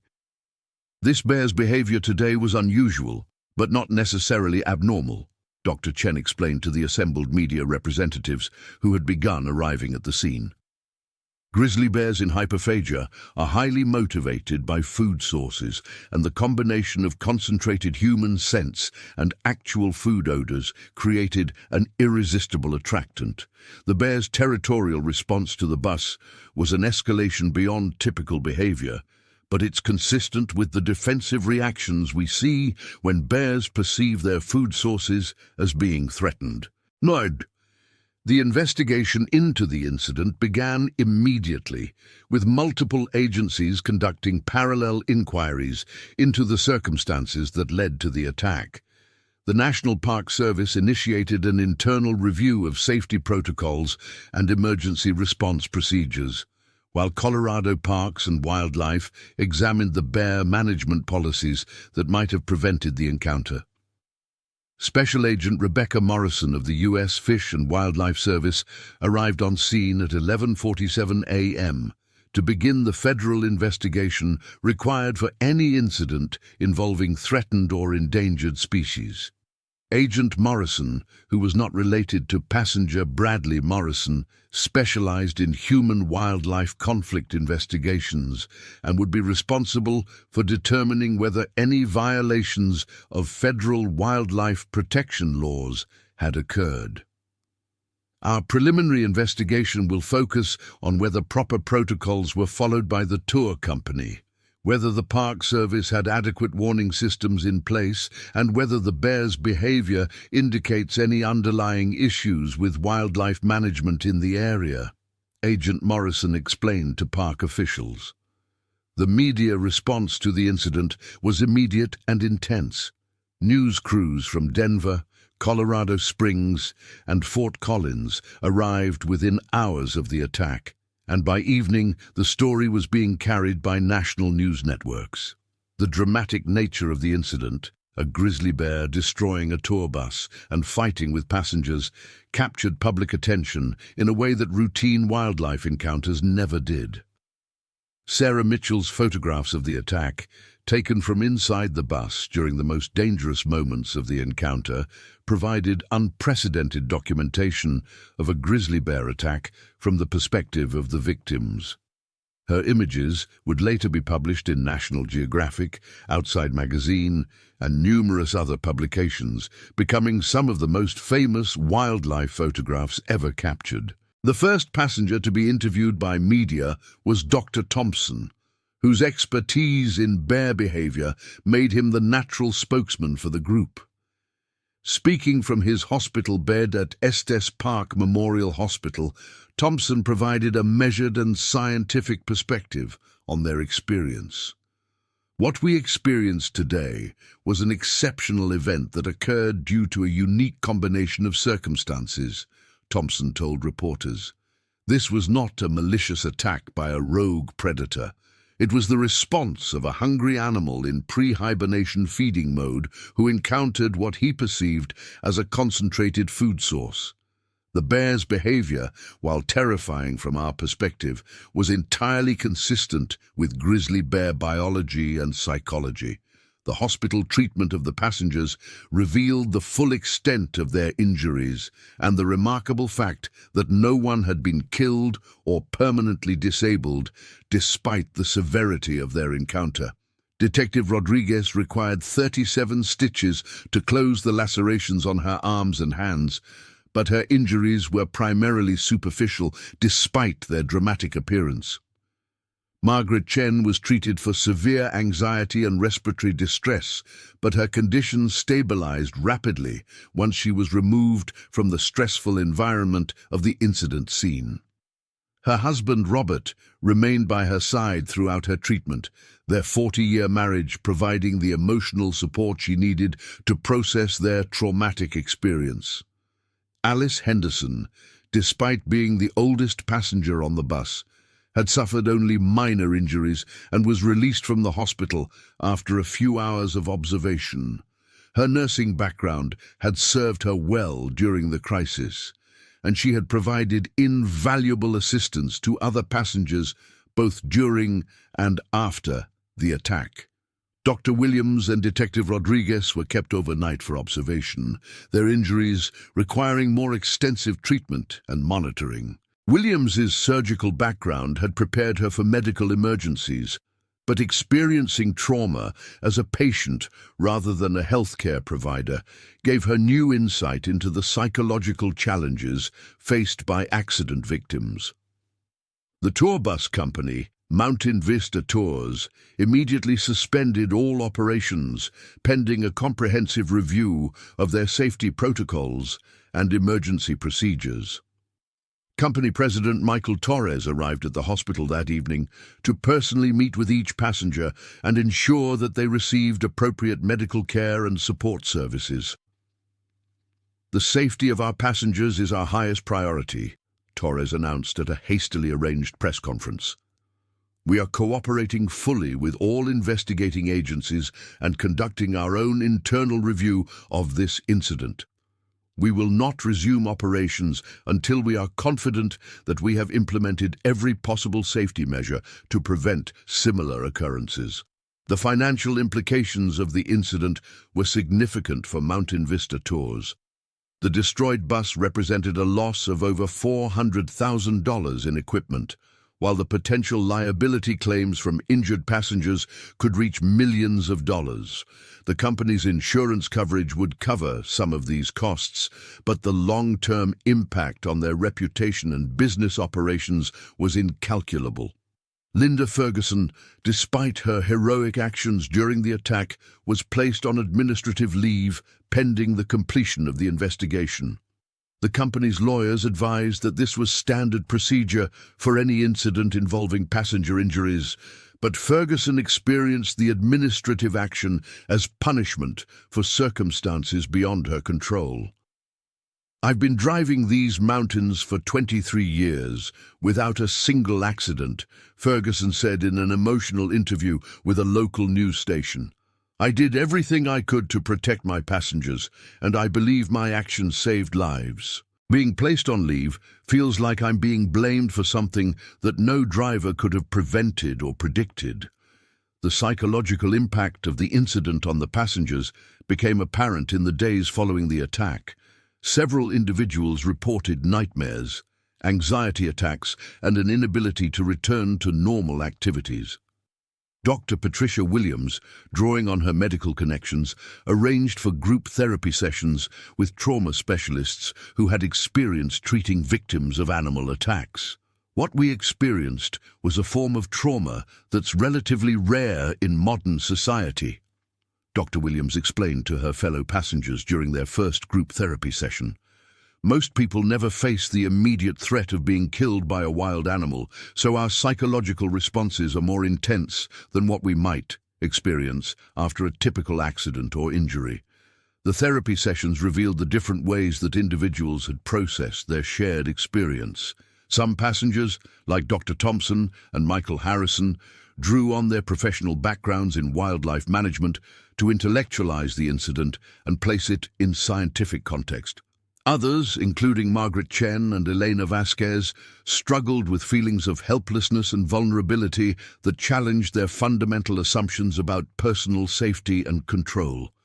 Bradley Morrison, the geology professor whose decision to photograph the bear had triggered the initial chase sequence, experienced severe guilt about his role in escalating the incident. His academic understanding of risk assessment seemed inadequate when applied to the split-second decisions required during a life-threatening emergency. "I keep replaying those moments when I decided to take photographs instead of returning to the bus immediately," Morrison said during one of the therapy sessions.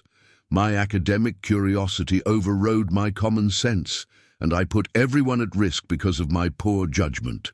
Dr. Thompson, despite his own trauma from the incident, worked to help Morrison understand that the bear attack would likely have occurred regardless of his individual actions.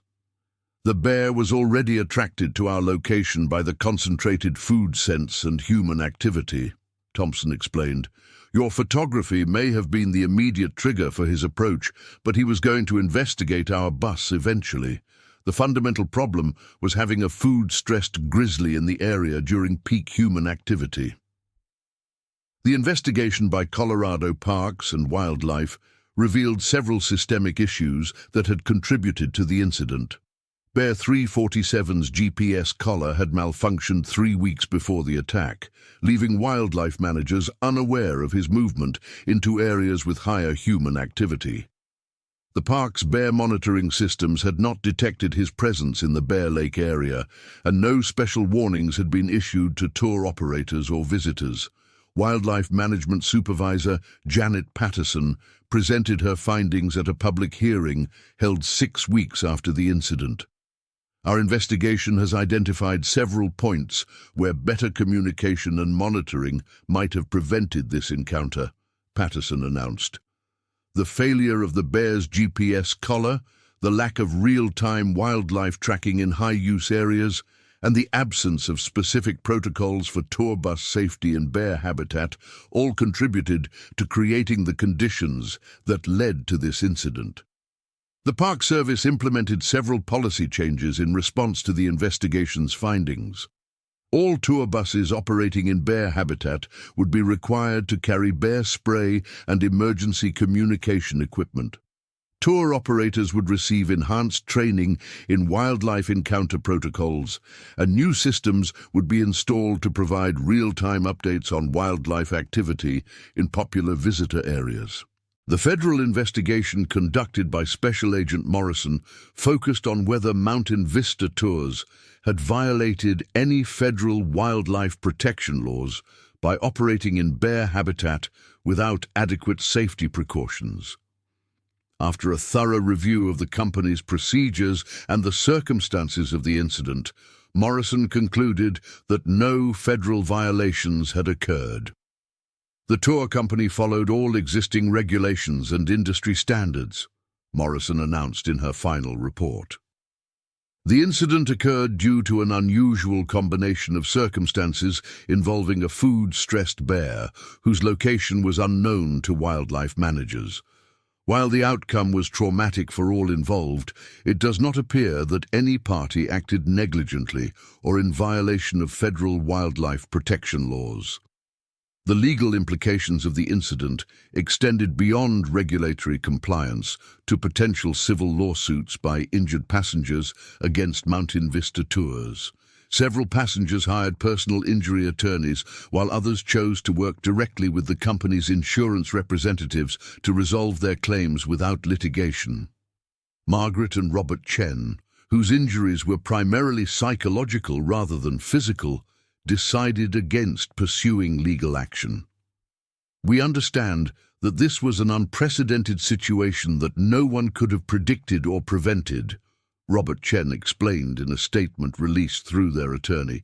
We're grateful that everyone survived, and we don't believe that litigation would serve any productive purpose.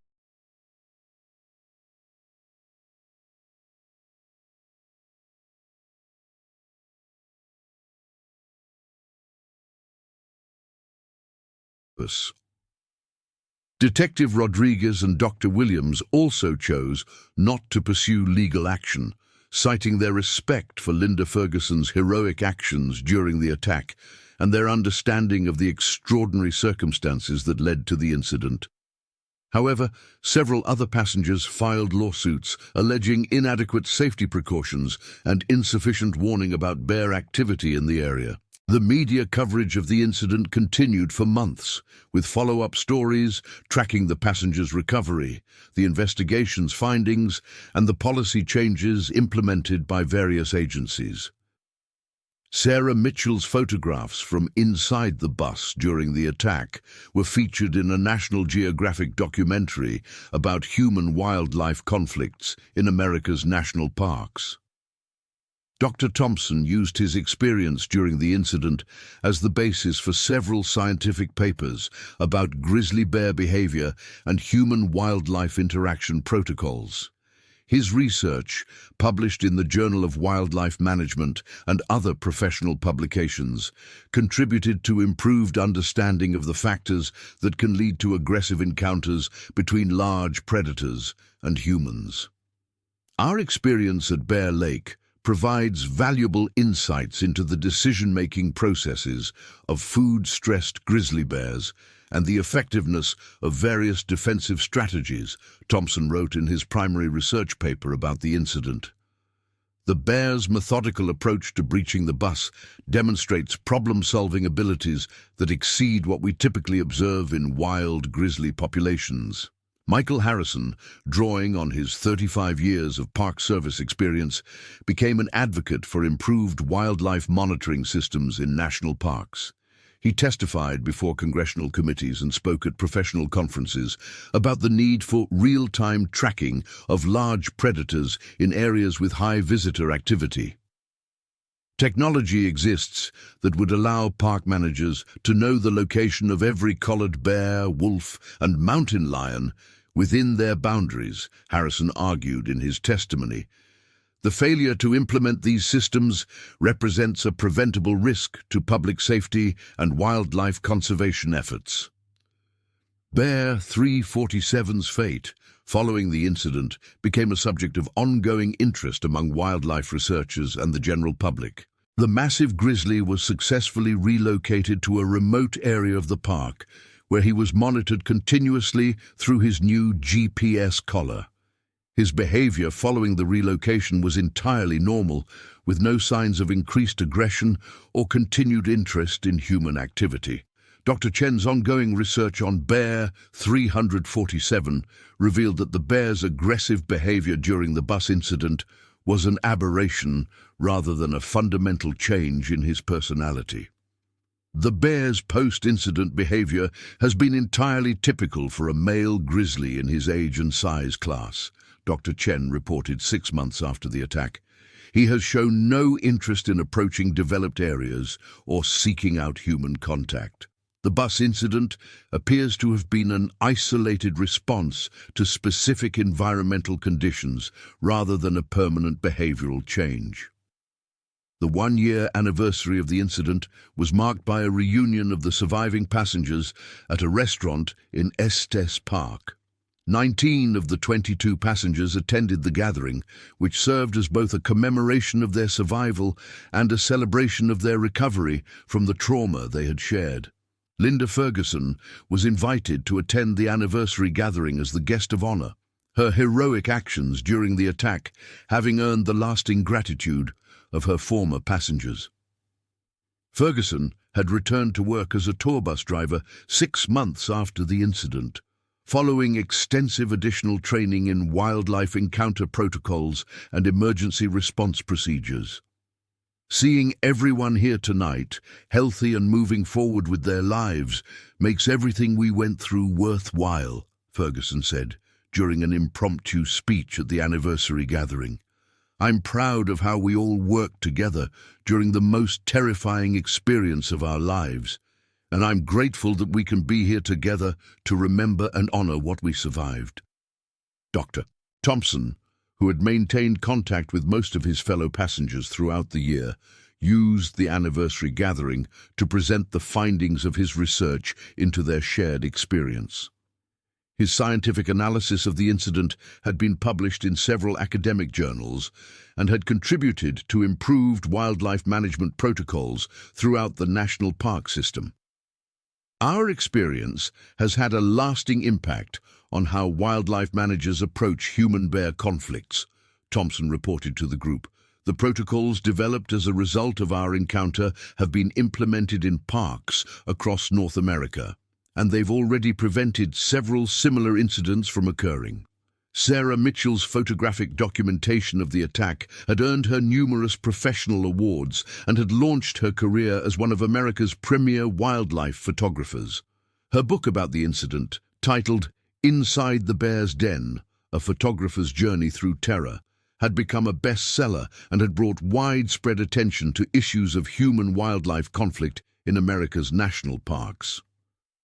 That day changed my life in ways I never could have anticipated, Mitchell reflected during the anniversary gathering. It gave me a deeper understanding of the power and unpredictability of nature, and it reinforced my commitment to documenting the relationship between humans and wildlife in our rapidly changing world.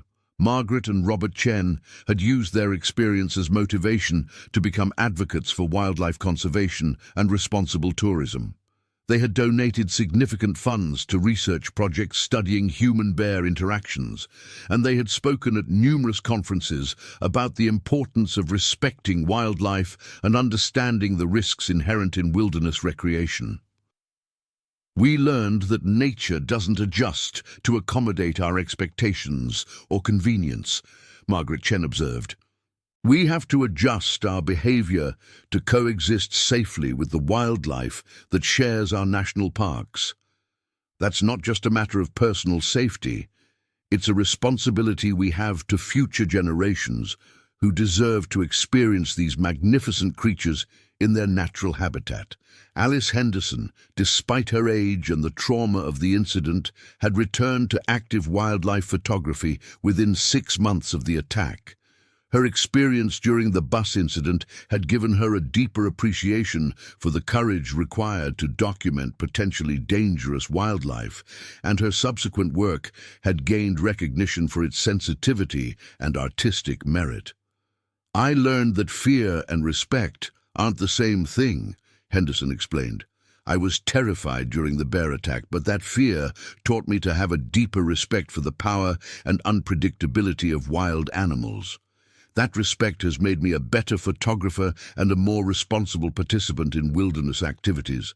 The incident's impact on bear management policies extended far beyond Rocky Mountain National Park.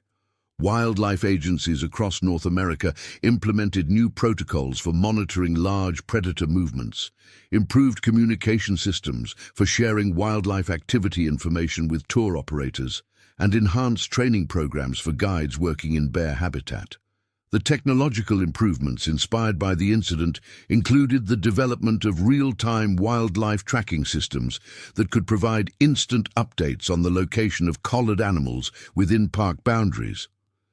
These systems, initially implemented as pilot programs in several national parks, proved so effective at preventing human-wildlife conflicts that they were eventually adopted throughout the national park system. 5 years after the incident, Bear 347 remained a subject of ongoing research and public interest.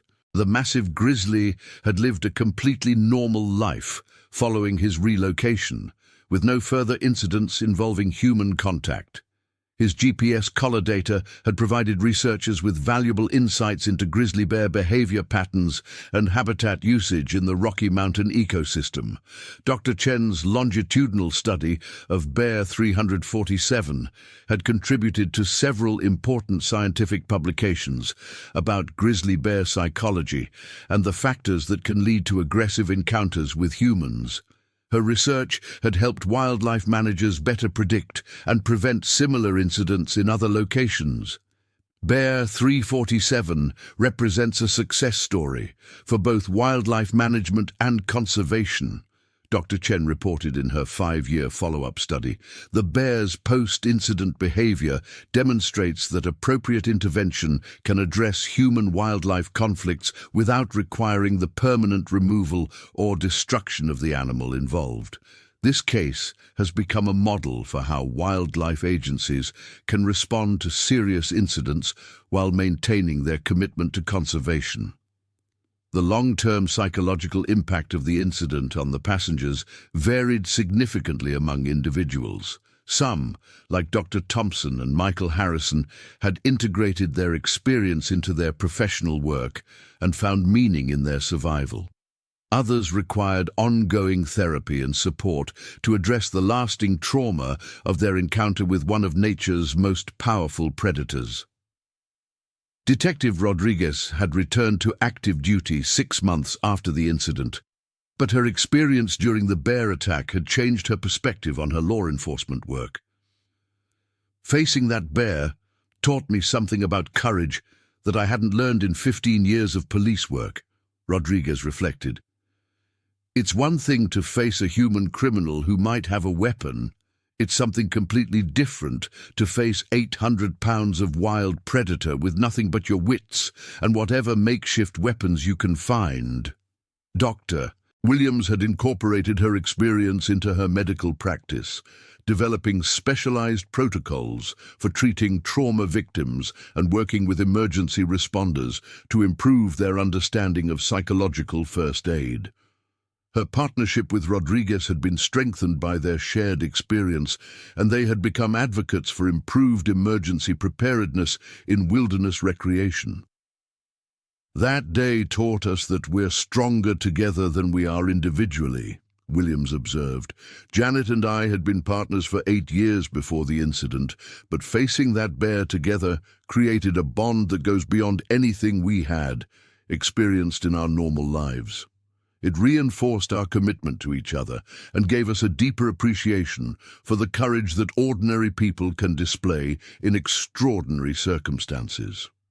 The tour bus company, Mountain Vista Tours, had survived the financial and reputational challenges created by the incident. The company had implemented comprehensive safety improvements, including enhanced guide training, improved emergency equipment, and new protocols for operating in areas with wildlife activity. Company President Michael Torres had used the incident as motivation to become a leader in wildlife safety within the tourism industry. We learned from that terrible day that we have a responsibility that goes beyond simply transporting people through beautiful scenery, Torres explained. We're operating in the habitat of some of North America's most powerful predators, and we have an obligation to understand and respect those animals while keeping our passengers safe. Linda Ferguson had become something of a legend within the tour bus industry, her calm professionalism during the attack serving as a model for emergency response training programs throughout the country. She had been invited to speak at numerous professional conferences and had contributed to the development of new industry standards for wildlife encounter protocols. I learned that 23 years of experience can't prepare you for every possible situation, Ferguson reflected on the 10th anniversary of the incident. But experience can teach you to stay calm, make rational decisions under pressure, and put the safety of others ahead of your own comfort. Those lessons served us well that day, and they've served me well in every day since. The Bear Lake incident had become a case study used in wildlife management programs at universities across the country. Students studying biology, park management and conservation learned about the complex factors that can lead to human-wildlife conflicts and the importance of science-based management policies in preventing such incidents. Professor Bradley Morrison, whose photography had inadvertently triggered the bear's initial approach, had incorporated his experience into his geology courses, using the incident as an example of how scientific curiosity must be balanced with safety considerations in fieldwork situations. I teach my students that intellectual curiosity is one of our most important tools as scientists, Morrison explained to his current class. But I also teach them that curiosity without judgment can be deadly. The natural world doesn't care about our research objectives or our desire to document unusual phenomena. It operates according to its own rules, and we ignore those rules at our own peril. The incident had also influenced policy discussions at the federal level about the balance between public access to national parks and wildlife conservation. Congressional hearings had examined whether current policies adequately protect both visitors and wildlife, leading to increased funding for research and improved management systems. Senator Patricia Williams of Colorado, who had been inspired to run for office partly by her experience as Dr. Patricia Williams during the bear attack, had become a leading advocate for science-based wildlife management policies. Her unique perspective as both a medical professional and a survivor of a serious wildlife encounter had given her credibility in policy debates about park management and conservation funding. My experience at Bear Lake taught me that we can't take the safety of our national parks for granted, Senator Williams stated during a committee hearing on park funding. These are wild places, inhabited by powerful predators who operate according to natural laws that we're still learning to understand. We have a responsibility to provide adequate resources for research, monitoring, and management systems that protect both visitors and wildlife. The technological innovations inspired by the incident had applications beyond wildlife management. The real-time tracking systems developed for monitoring bear movements had been adapted for use in search and rescue operations, environmental monitoring, and conservation research projects around the world. Elena Vasquez had retired from her position as an elementary school principal and had become a wildlife educator, using her experience during the bear attack to teach children about the importance of respecting wild animals and understanding their behavior. Her school programs had reached thousands of students across Colorado and had contributed to a new generation of wildlife-aware citizens. I tell children that wild animals aren't bad or evil, they're just following their natural instincts, Vasquez explained during one of her school presentations. The bear that attacked our bus wasn't trying to hurt us personally. He was hungry and confused, and he was doing what bears do when they encounter what they think might be food. Understanding that difference is the key to learning to coexist safely with wildlife. Thomas Wright had left his career in software engineering and had become a wildlife photographer, inspired by Sarah Mitchell's work and motivated by his own experience during the attack. His technical background had proven valuable in developing new photographic techniques for safely documenting dangerous wildlife behavior. That day taught me that there are some experiences that technology can't replicate or replace, Wright observed. You can't debug nature and you can't patch wildlife behavior, but you can learn to understand and respect it, and you can use technology to document and share that understanding with others. James Patterson had continued his work as an accountant, but his meticulous documentation of the bear attack had contributed to several research studies and legal proceedings related to the incident. His detailed timeline and observations had provided researchers with valuable data about the progression of the attack and the effectiveness of various defensive strategies. My accounting background trained me to pay attention to details and maintain accurate records even under stressful conditions, Patterson explained. I didn't consciously decide to document what was happening. It was just an automatic response to a situation that I knew was historically significant. Those records ended up being more valuable than I ever could have anticipated. Dr. David Kim had incorporated his experience into his emergency medicine practice, developing new protocols for treating patients who had been involved in wildlife encounters. His work had contributed to improved survival rates for victims of animal attacks and had influenced emergency medical training programs across the country. Treating trauma victims is always challenging, but there are unique psychological factors involved when the trauma results from an encounter with a wild animal, Dr. Kim explained. Patients often struggle with feelings of helplessness and vulnerability that are different from what we see with typical accident victims. Understanding those differences has made me a better emergency physician. Jennifer Walsh had used her experience to specialize in large animal veterinary medicine, working with wildlife rehabilitation centers and zoos to improve the treatment of injured or orphaned wild animals. Her first-hand experience with aggressive wildlife behavior had given her unique insights into animal psychology and stress responses. Working with wild animals requires a deep understanding of their natural behaviors and stress responses, Walsh observed. My experience during the bear attack gave me a visceral understanding of what it means to be perceived as either a threat or a potential food source by a large predator. That understanding has made me more effective at reading animal behavior and avoiding dangerous situations in my professional work. The 20-year anniversary of the incident was marked by a documentary film that brought together many of the original passengers to reflect on their experience and its lasting impact on their lives and wildlife management policies.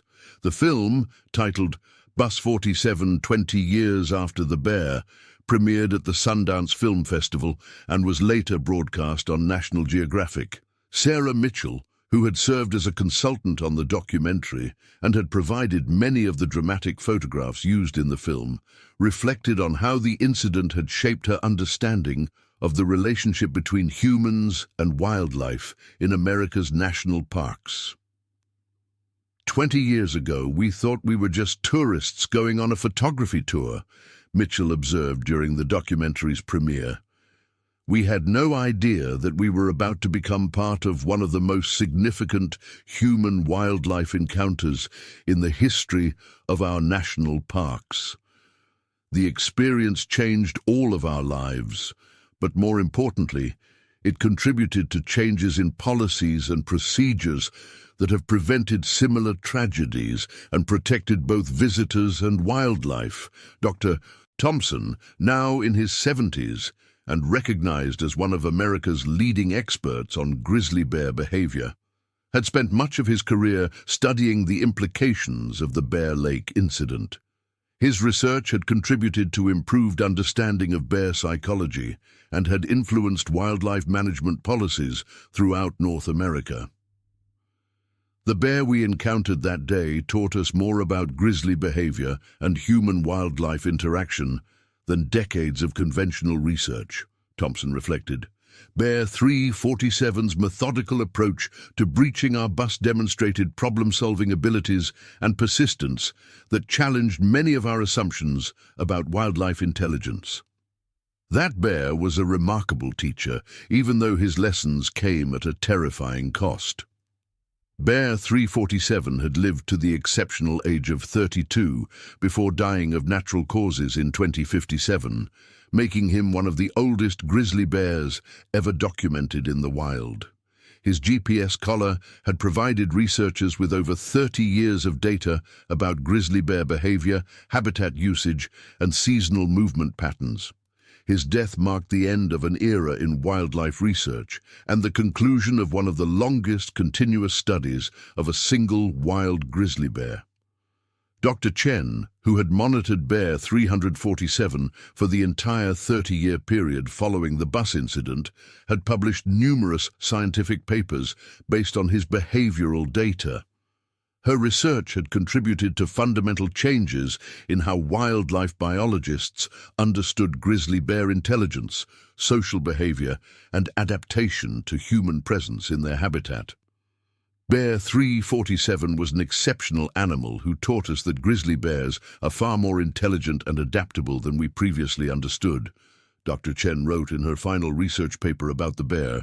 His behavior during and after the bus incident demonstrated cognitive abilities that challenged many of our basic assumptions about wildlife intelligence. He was a remarkable bear who lived a long and productive life after his encounter with humans, proving that appropriate wildlife management can successfully address human-wildlife conflicts while preserving the animals involved. The legacy of the Bear Lake incident extended far beyond the immediate participants to influence wildlife management policies, emergency response procedures, and public understanding of human-wildlife relationships throughout North America.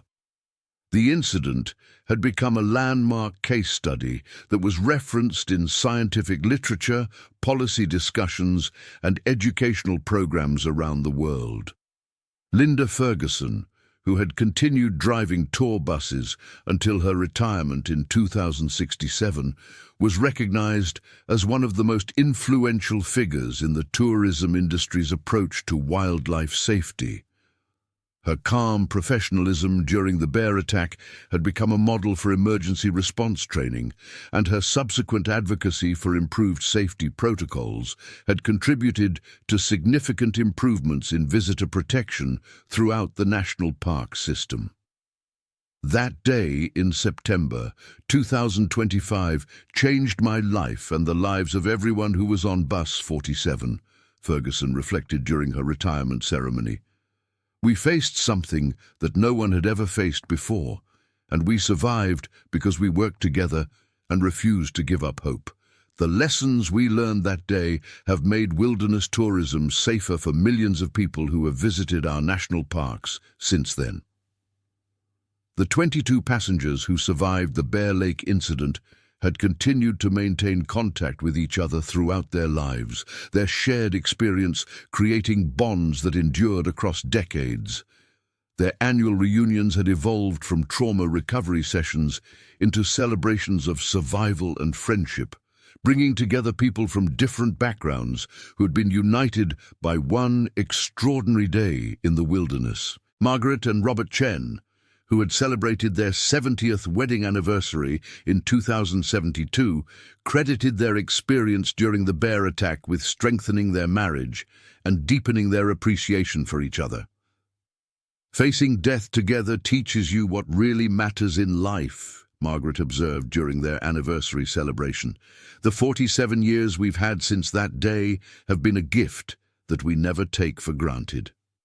The Bear Lake Trailhead parking area had been redesigned following the incident to include improved wildlife monitoring systems, enhanced emergency communication equipment, and better visitor education facilities.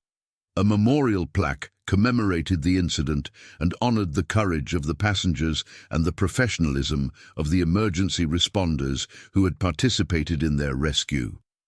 The plaque's inscription read, "On September 1st, 2025, 22 passengers aboard Mountain Vista Tours bus 47 survived an unprecedented encounter with a grizzly bear at this location. Their courage under extreme circumstances and their cooperation with each other and emergency responders demonstrated the best qualities of human nature when faced with the power and unpredictability of the natural world. This memorial honors their survival and recognizes the contributions their experience has made to wildlife safety and conservation throughout North America." The bus itself, or rather its remains, had been preserved and were displayed at the Rocky Mountain National Park Visitor Center as part of an educational exhibit about human-wildlife interactions.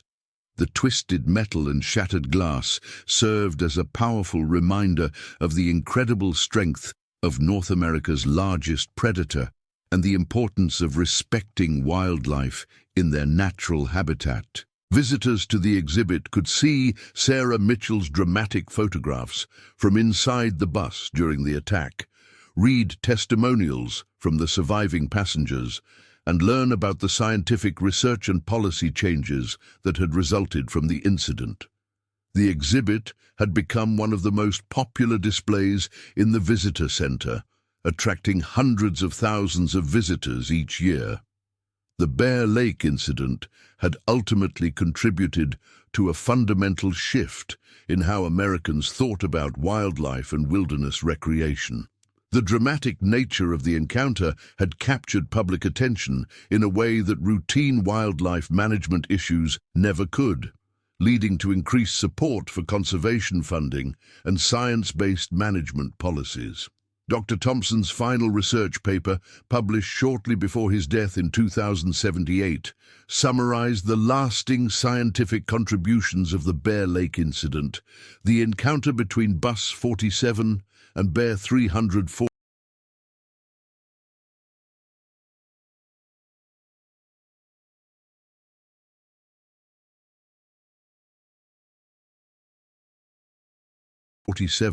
Provided researchers with unprecedented insights into grizzly bear behavior, human-wildlife interaction dynamics, and the effectiveness of various emergency response strategies. The incident demonstrated that wildlife encounters, however terrifying, can contribute valuable knowledge that benefits both human safety and wildlife conservation when they are studied and analyzed with appropriate scientific rigor. The story of Bus 47 had become part of American folklore, a dramatic tale of survival that illustrated both the power of nature and the resilience of the human spirit. School children learned about the incident in their science classes. Park rangers told the story to visitors during campfire programs, and wildlife biologists referenced it in their research papers and policy recommendations. 50 years after the incident, Sarah Mitchell's photographs from inside the bus during the bear attack were displayed in the Smithsonian Institution as part of a permanent exhibit about human-wildlife encounters in America. The images had become iconic representations of the complex relationship between humans and wildlife in the 21st century. These photographs capture a moment in American history when we were forced to confront the reality that we share our national parks with powerful predators who don't recognize our assumptions about safety and control, wrote the exhibit's curator. The images are terrifying and beautiful at the same time, showing us both the raw power of nature and the courage of ordinary people facing extraordinary circumstances. The passengers of Bus 47 had lived full and productive lives, their shared experience having shaped their perspectives on risk, courage, and the importance of human cooperation in facing challenges. Their story had inspired countless others to pursue careers in wildlife biology, conservation, emergency services, and related fields. As the survivors entered their final years, They continued to gather annually to commemorate their shared experience and to reflect on the ways it had influenced their lives and the broader society. Their reunions had become multi-generational events, attended by children and grandchildren who had grown up hearing stories about the day their relatives faced down a grizzly bear and lived to tell about it. "We were ordinary people who found ourselves in an extraordinary situation," reflected Detective Rodriguez during the 50th anniversary reunion in 2075. "We weren't heroes, we were just people trying to survive and protect each other. But our experience taught us that ordinary people can do extraordinary things when they work together and refuse to give up hope. That's a lesson worth remembering, regardless of what challenges we face." The legacy of the Bear Lake incident continued to influence wildlife management policies, emergency response procedures, and public understanding of human-wildlife relationships into the 22nd century. The story of 22 people who survived an encounter with one of North America's most powerful predators had become a testament to human resilience and the importance of science-based approaches to wildlife conservation. Bear 347, the massive grizzly, whose hunger and territorial instincts had created one of the most dramatic human-wildlife encounters in American history, was remembered not as a villain, but as a magnificent wild animal who had taught humans valuable lessons about the power and unpredictability of nature. His legacy lived on in the research data he had provided, the policy changes his behavior had inspired, and the reminder he had given humanity about the need to respect and coexist with the wildlife that shares our planet. The incident at Bear Lake had proven that even in the 21st century, when technology seemed to give humans control over every aspect of their environment, nature could still humble and surprise them. The survival of all 22 passengers demonstrated that knowledge, cooperation, and courage could overcome even the most terrifying circumstances, while the bear's behavior had provided insights that advanced scientific understanding and improved safety for future generations of wilderness visitors. As America entered the 22nd century, the story of Bus 47 remained a powerful reminder that the natural world deserved respect, that wildlife conservation required constant vigilance and adequate resources, and that human beings possessed the capacity for extraordinary courage and cooperation when faced with life-threatening challenges. The incident had become part of the nation's collective memory, a dramatic illustration of both the power of nature and the resilience of the human spirit when confronted with forces beyond their control. The Bear Lake incident had ultimately saved more lives than it had threatened, inspiring improvements in wildlife management, emergency response, and public education that had prevented countless similar encounters over the decades that followed. The 22 passengers who had faced down a grizzly bear and lived to tell about it had contributed to a legacy of improved safety and conservation that would protect both humans and wildlife for generations to come.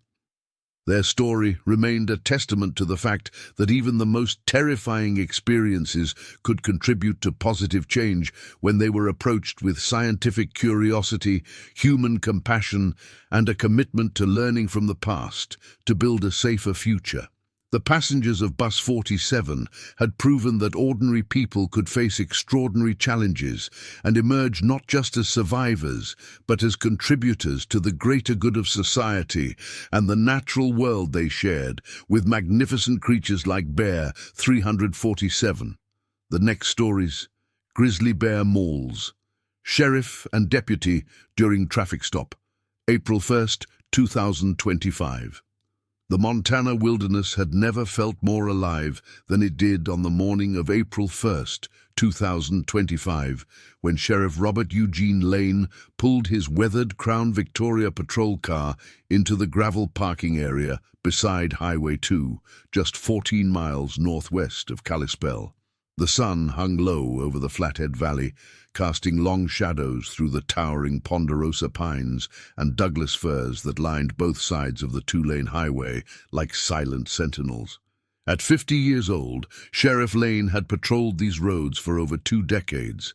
But something about this particular morning felt different, charged with an electricity he couldn't quite name, as if the very air itself was holding its breath. Deputy Christopher Michael Owens, 31 years old, with sandy brown hair and the kind of earnest blue eyes that still held traces of the idealism that had brought him to law enforcement 6 years earlier, adjusted the radio on his shoulder as he climbed out of the passenger seat. The morning air was crisp, carrying the scent of pine needles and the faint musk of wildlife that always seemed to permeate the forest surrounding Kalispell.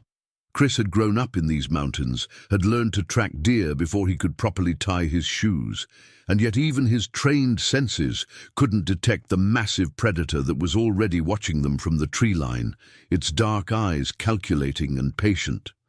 Sheriff Lane stretched his back, feeling the familiar ache that came from too many years behind the wheel and too many nights spent hunched over paperwork. His graying moustache twitched as he surveyed the stretch of highway before them, a notorious speed trap where drivers coming down from the mountain passes often lost track of their velocity, lulled by the straight stretch of asphalt and the breathtaking view of Flathead Lake shimmering in the distance. Robert had been born and raised in Flathead County, had seen it transform from a sleepy logging community into a destination for wealthy out-of-state transplants seeking their piece of Montana paradise. He'd married his high school sweetheart, Sarah, 32 years ago, and together they'd raised 2 children who had long since moved to cities with more opportunities than rural Montana could provide. The radio crackled to life, dispatcher Angela Martinez's voice cutting through the morning stillness. All units, be advised we have reports of increased bear activity along Highway 2 between mile markers 47 and 52. Fish, Wildlife and Parks has issued an advisory. Use caution in those areas. Angela had been the voice on the other end of the radio for nearly 15 years. And both Robert and Chris had come to rely on her steady professionalism and encyclopedic knowledge of every back road and hidden danger in their jurisdiction. Chris keyed his radio. Unit 7 acknowledging bear advisory. We're currently positioned at mile marker 49. Robert nodded grimly. Spring was always the most dangerous time for human-bear encounters in northwestern Montana. The grizzlies emerged from their winter dens, hungry and irritable, their usual food sources often still buried under late snow. Fish, Wildlife and Parks had documented 37 bears in the immediate area around Kalispell, including at least 4 large male grizzlies whose territories overlapped with the highway corridor. The largest of these, a massive boar that wildlife biologists had designated Bear 247, weighed an estimated 800 pounds and had been involved in multiple property damage incidents over the past 2 years. What neither Robert nor Chris knew was that Bear 247 had been tracking their movements for the past 20 minutes. The enormous grizzly had been foraging in a patch of huckleberry bushes roughly 200 yards from the highway when the distinctive sound of the patrol car's engine had caught his attention. Bears possess hearing that is roughly twice as sensitive as that of humans, and 247 had learned to associate the particular frequency of law enforcement vehicles with increased human activity, something that often meant competition for food sources or direct threats to his territory. The bear's massive frame, standing nearly 4 feet at the shoulder even on all fours, moved through the undergrowth with a silence that seemed impossible for an animal of his size. His thick, chocolate-brown fur showed the scars of countless territorial battles, and his dark eyes held the cold intelligence that had allowed him to survive 12 years in some of the most challenging wilderness in North America. Spring hunger gnawed at his belly, the result of a winter den that had been disturbed twice by backcountry skiers, forcing him to relocate and burning precious fat reserves in the process. The morning sun climbed higher as Robert and Chris settled into their routine patrol positions. Robert positioned himself near the rear of the patrol car with the radar gun, while Chris took up position near the front bumper with the citation book and his own handheld radar device. This particular stretch of Highway 2 had been responsible for 17 serious accidents in the past 3 years, most of them involving drivers who had allowed the scenic beauty of the landscape to distract them from the reality of mountain driving. The speed limit dropped from 70 to 45 miles per hour as the road curved around Flathead Lake, but many drivers missed the signs or simply ignored them. At 9:17 a.m., a dust-covered Ford F-350 pickup truck came racing around the curve, its engine roaring as the driver downshifted to maintain speed through the turn. Robert's radar gun immediately locked onto the vehicle, displaying 73 miles per hour in the 45 zone. "That's our customer," Robert muttered, already moving toward the patrol car's driver's seat while Chris jogged to the passenger side. The pursuit was brief but intense. The Ford's driver, later identified as Marcus Joseph Kellerman, a 34-year-old contractor from Whitefish, initially seemed intent on outrunning the patrol car. His truck kicked up a cloud of dust and gravel as he accelerated through a series of sharp turns, but Robert's decades of experience with mountain pursuit driving allowed him to maintain visual contact even as the speedometer in the Crown Victoria climbed past 80 miles per hour. Chris gripped the dashboard as they navigated a particularly sharp turn, the patrol car's tires squealing against the asphalt. "He's slowing down," Chris observed, watching as the Ford's brake lights flashed repeatedly. Sure enough, Marcus had apparently thought better of his decision to flee and was now pulling onto the narrow shoulder of the highway, approximately 2 miles from their original position. The location where Marcus chose to stop would later be described by investigators as tactically challenging. The shoulder was barely wide enough to accommodate both vehicles, with a steep embankment dropping away on the right side and dense forest pressing close to the left edge of the asphalt. A small creek ran parallel to the highway, about 50 feet down the embankment, and the sound of running water created a constant background noise that would prove significant in the events that followed. Robert activated the patrol car's emergency lights and carefully positioned the Crown Victoria approximately 20 feet behind the Ford, angling the vehicle slightly to provide some protection for the officers as they approached on foot. This was standard procedure, drilled into both men during their academy training and reinforced through years of traffic stops. What the procedure manuals had never adequately addressed was the possibility of a predator attack during a routine traffic stop. Bear 247 had followed the pursuit at a distance, his powerful legs carrying him through the forest at a steady lope that covered ground far more efficiently than the vehicles traveling the winding highway. Grizzly bears are capable of reaching speeds of up to 35 miles per hour, and 247's intimate knowledge of the terrain allowed him to take shortcuts through the woods that kept him parallel to the road chase. By the time the two vehicles came to a stop, the bear was positioned in a small clearing approximately 75 yards from the highway, hidden behind a screen of serviceberry bushes and young aspens. The bear's behavior during the next several minutes would later be analyzed by wildlife experts as a textbook example of a predatory stalk. Unlike defensive encounters, where bears typically make themselves known through vocalizations and threat displays, 247 remained completely silent as he slowly moved closer to the road. His massive head stayed low, and he used every available piece of cover to conceal his approach. Dr. Sarah Chen, a bear behavior specialist from the University of Montana, who would later review security footage from a nearby traffic camera, noted that 247's movements showed clear predatory intent and suggested that the bear had identified the humans as potential prey rather than territorial threats. Robert stepped out of the patrol car at exactly 9:24 a.m., his hand automatically checking the position of his service weapon, a Glock 22 chambered in .40 Smith & Wesson, while his eyes surveyed the scene for potential hazards. The morning air carried the scent of pine resin and wildflowers, and somewhere in the distance a red-winged blackbird trilled its territorial call. Everything appeared routine, just another traffic stop in a career that had included thousands of similar encounters. Chris exited the passenger side a moment later, his own hand unconsciously mimicking Robert's weapon check. At 31, Chris was still young enough to feel a small thrill of adrenaline during pursuits and traffic stops, though he'd learned to channel that energy into heightened awareness rather than reckless aggression.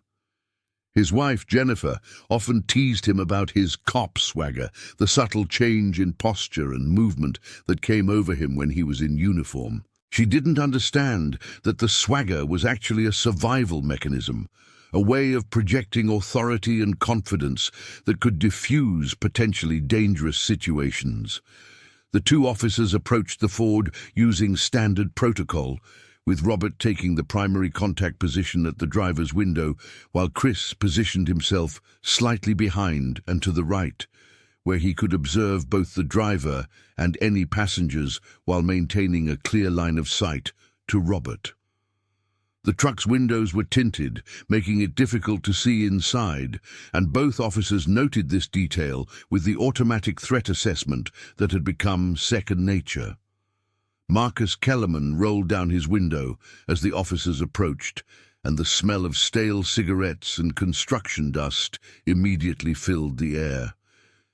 He was a large man, probably 250 pounds, with calloused hands and the sun-weathered skin of someone who worked outdoors for a living.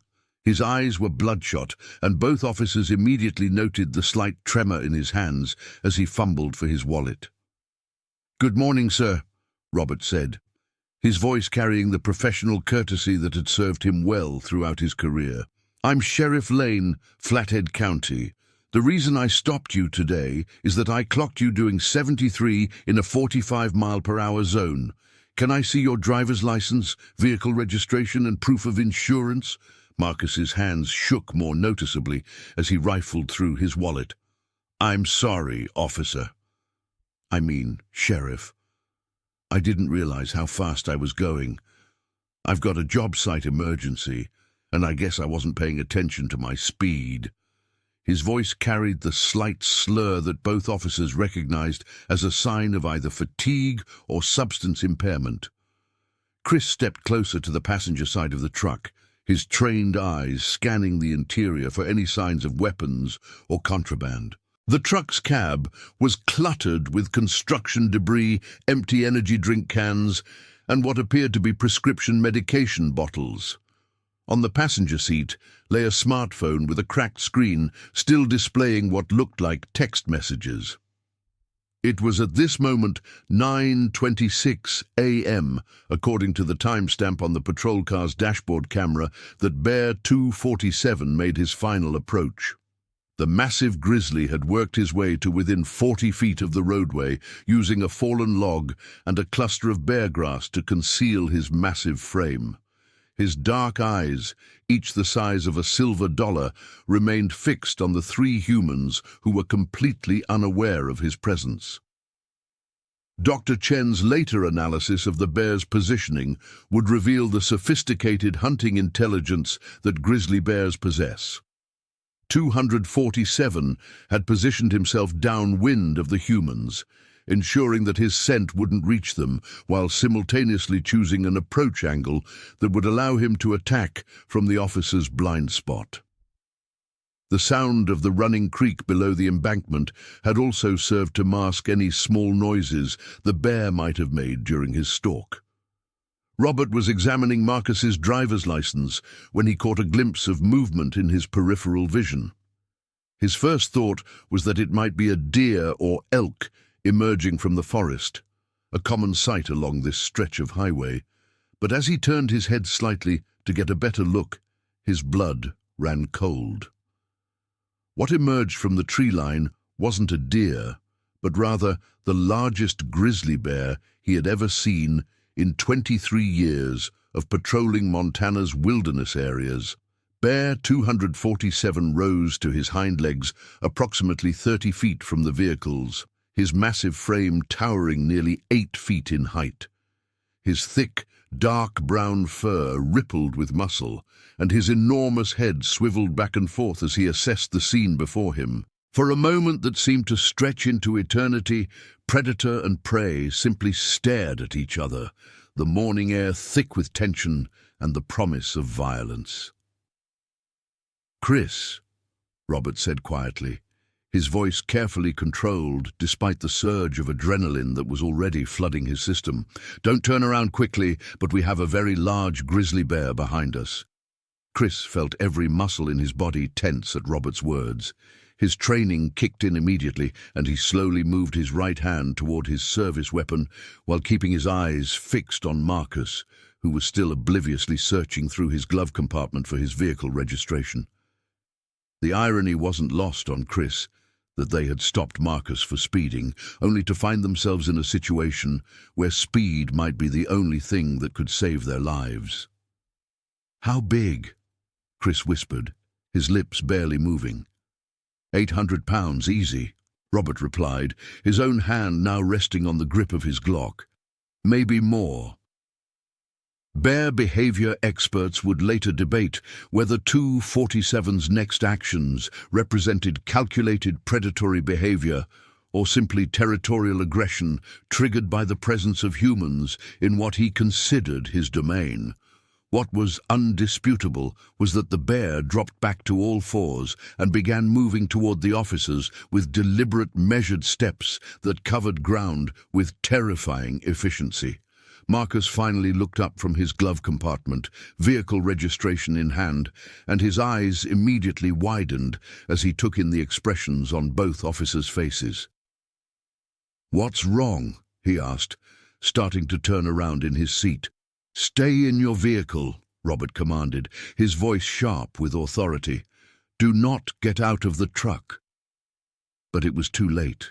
Marcus had already spotted the bear through his rearview mirror, and his reaction was immediate and catastrophic. Instead of following Robert's order to remain in the vehicle, Marcus threw open his door and bolted from the truck, running directly toward the forest on the opposite side of the highway.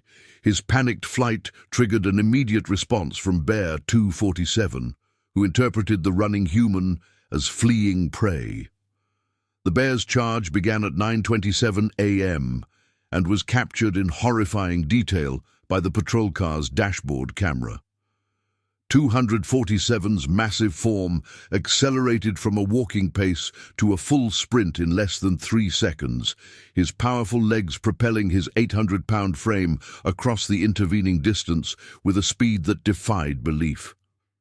Grizzly bears can reach speeds of up to 35 miles per hour, and 247 was moving at close to his maximum velocity as he closed the gap between himself and the 3 humans. Robert drew his service weapon and fired 3 shots in rapid succession, the reports echoing off the surrounding mountains like thunder. His first shot went wide, striking a tree trunk 20 feet to the bear's left. His second shot hit 247 in the shoulder, but the .40 caliber round failed to penetrate deeply enough to reach any vital organs, instead serving only to further enrage the already aggressive predator. The third shot missed entirely as Robert was forced to dive to his left to avoid the bear's charge. Chris had drawn his own weapon and managed to fire twice before the bear was on him. His first shot struck 247 in the chest, but again the thick hide and dense muscle mass prevented the bullet from causing significant damage. His second shot never had a chance to be fired as the bear's massive paw swept across his torso with the force of a sledgehammer. The impact lifted Chris off his feet and sent him flying backwards into the side of the patrol car with enough force to dent the metal door. He slid down the side of the vehicle, leaving a streak of blood on the white paint, and crumpled to the asphalt.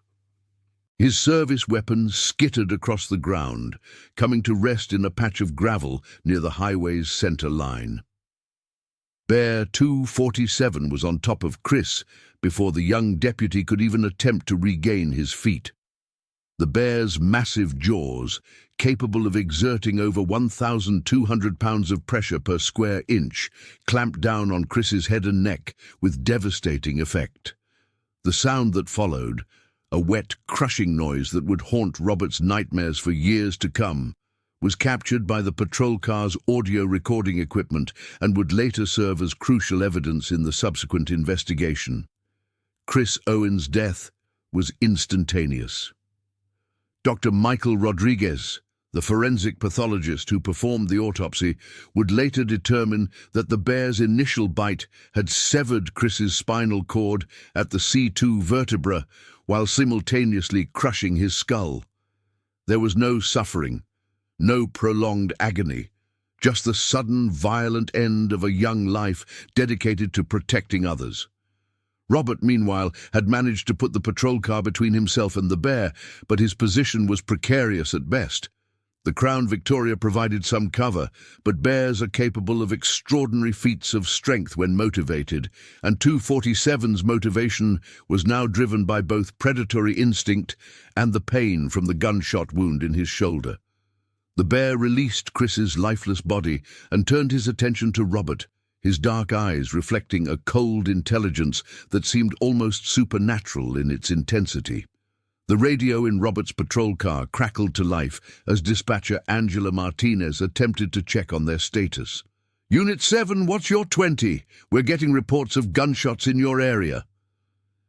Her voice, usually so calm and professional, carried a note of concern that suggested she was already beginning to suspect that something had gone wrong. Robert keyed the radio with a shaking hand while keeping his eyes fixed on the bear. "Dispatch, Unit 7. Officer down. We need immediate medical assistance and fish, wildlife and parks at our location.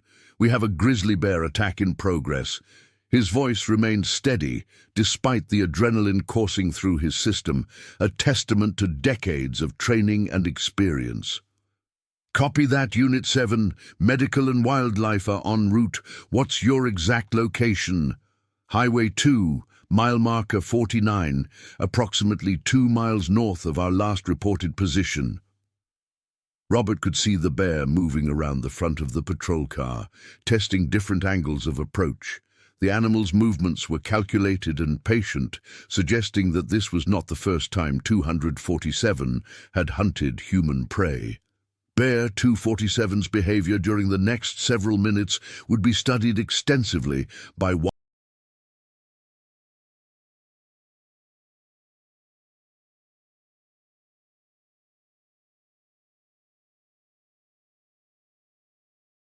wildlife biologists and law enforcement professionals.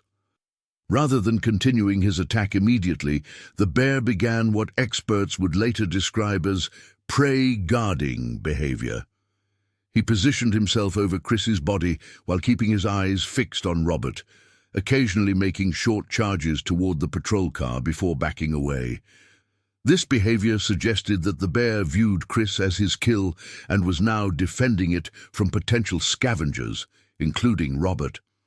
Marcus Kellerman, meanwhile, had made it approximately 50 yards into the forest on the opposite side of the highway before colliding with a fallen tree and knocking himself unconscious.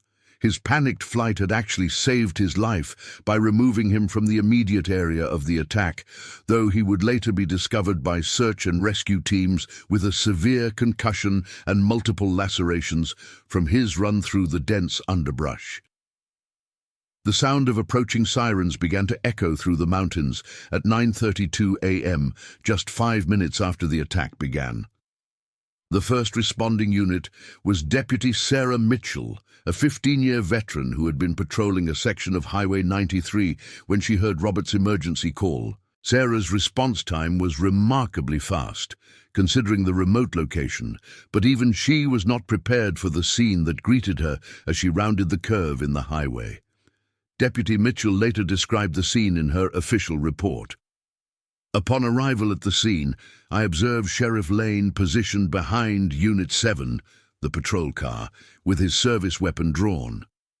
A large grizzly bear was positioned approximately 10 feet from the patrol car, standing over what appeared to be a human body. The bear was actively displaying aggressive behavior, including vocalizations and threat posturing. I could see immediately that the situation was extremely dangerous and that immediate action was required. Sarah positioned her patrol car approximately 100 yards from the scene and immediately requested additional backup and wildlife management support. Her training had included basic protocols for wildlife encounters, but nothing in her experience had prepared her for a situation where a bear had actually killed an officer and was now actively defending the body as prey. The bear's reaction to the arrival of the second patrol car was immediate and violent.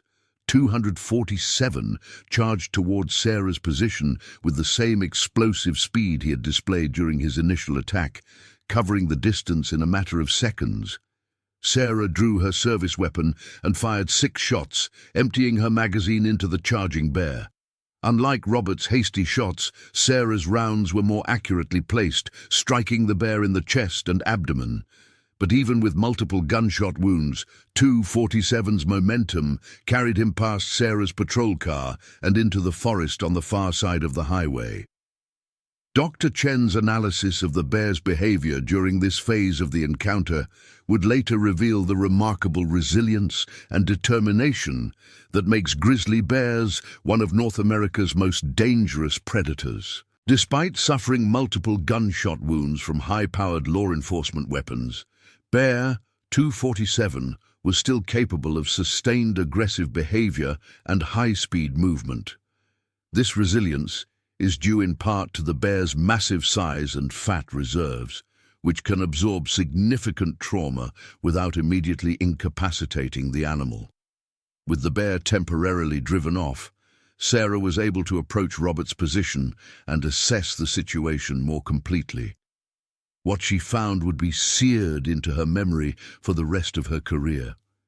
Chris Owens lay motionless beside the patrol car, his body showing the devastating effects of the bear attack. His uniform was torn and blood-soaked, and the extent of his injuries was immediately apparent even to someone without medical training. "He's gone," Robert said simply, his voice hollow with shock and grief. "Chris is gone." Sarah keyed her radio with shaking hands. "Dispatch, Deputy Mitchell on scene. Confirming officer fatality. We need the coroner, crime scene investigation, and a fish, wildlife and parks team with tranquilizer capability. The bear is wounded but still in the area." The emergency medical response that followed was swift and professional, though it came too late to save Chris Owens' life. Paramedic teams from both Kalispell Regional Medical Center and North Valley Hospital responded to the scene, along with a life flight helicopter crew that had been placed on standby when the initial reports of the bear attack came in. EMT supervisor Janet Morrison, who had been working emergency medical services in Flathead County for 18 years, later described the scene as the most traumatic wildlife-related incident she had encountered in her career. Robert was examined by paramedics and found to be physically uninjured, though he was clearly suffering from acute stress reaction. His hands trembled as he gave his initial statement to investigators, and his eyes remained fixed on Chris's body even as crime scene technicians began their preliminary work. The psychological impact of witnessing his partner's violent death would prove to be far more devastating than any physical injury could have been. The search for Bear. 247 began immediately, with Fish, Wildlife and Parks dispatching a specialized team that included tracking dogs and tranquilizer equipment. Game Warden Michael Torres, a 20-year veteran who had dealt with dozens of problem bear incidents, led the search effort. The blood trail left by the wounded bear was easy to follow initially, leading investigators deeper into the dense forest that bordered the highway. What the search team discovered would add another layer of complexity to an already unprecedented situation. Bear 247's trail led to a small clearing approximately 300 yards from the highway, where investigators found clear evidence of a daybed, a temporary resting spot that the bear had used while stalking the officers. The depression in the earth showed that the bear had been lying in wait for an extended period, possibly as long as 30 minutes, before launching his attack. "This wasn't a chance encounter," Warden Torres told investigators. "This bear deliberately stalked these officers and planned his attack. That's behavior we almost never see in grizzlies, and it makes him extremely dangerous." The blood trail continued for another half-mile before disappearing at a small creek. Despite extensive searching with tracking dogs and thermal imaging equipment, Bear 247 was not located that day. The wounded bear had vanished into the vast wilderness of the Bob Marshall ecosystem, leaving behind only blood, paw prints, and the devastated lives of those who had survived his attack. News of the attack spread quickly through the tight-knit community of Flathead County. Chris Owens had been a popular figure in the sheriff's department, known for his sense of humor and his dedication to community policing. He had volunteered as a youth baseball coach in his spare time and had been planning to propose to his girlfriend Jennifer Morrison in the coming summer. The randomness and violence of his death sent shockwaves through a community that had thought itself familiar with the dangers of living in bear country.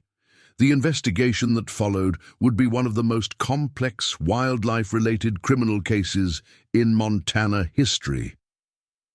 While no criminal charges could be filed against the bear itself, investigators needed to determine whether any human actions had contributed to the attack.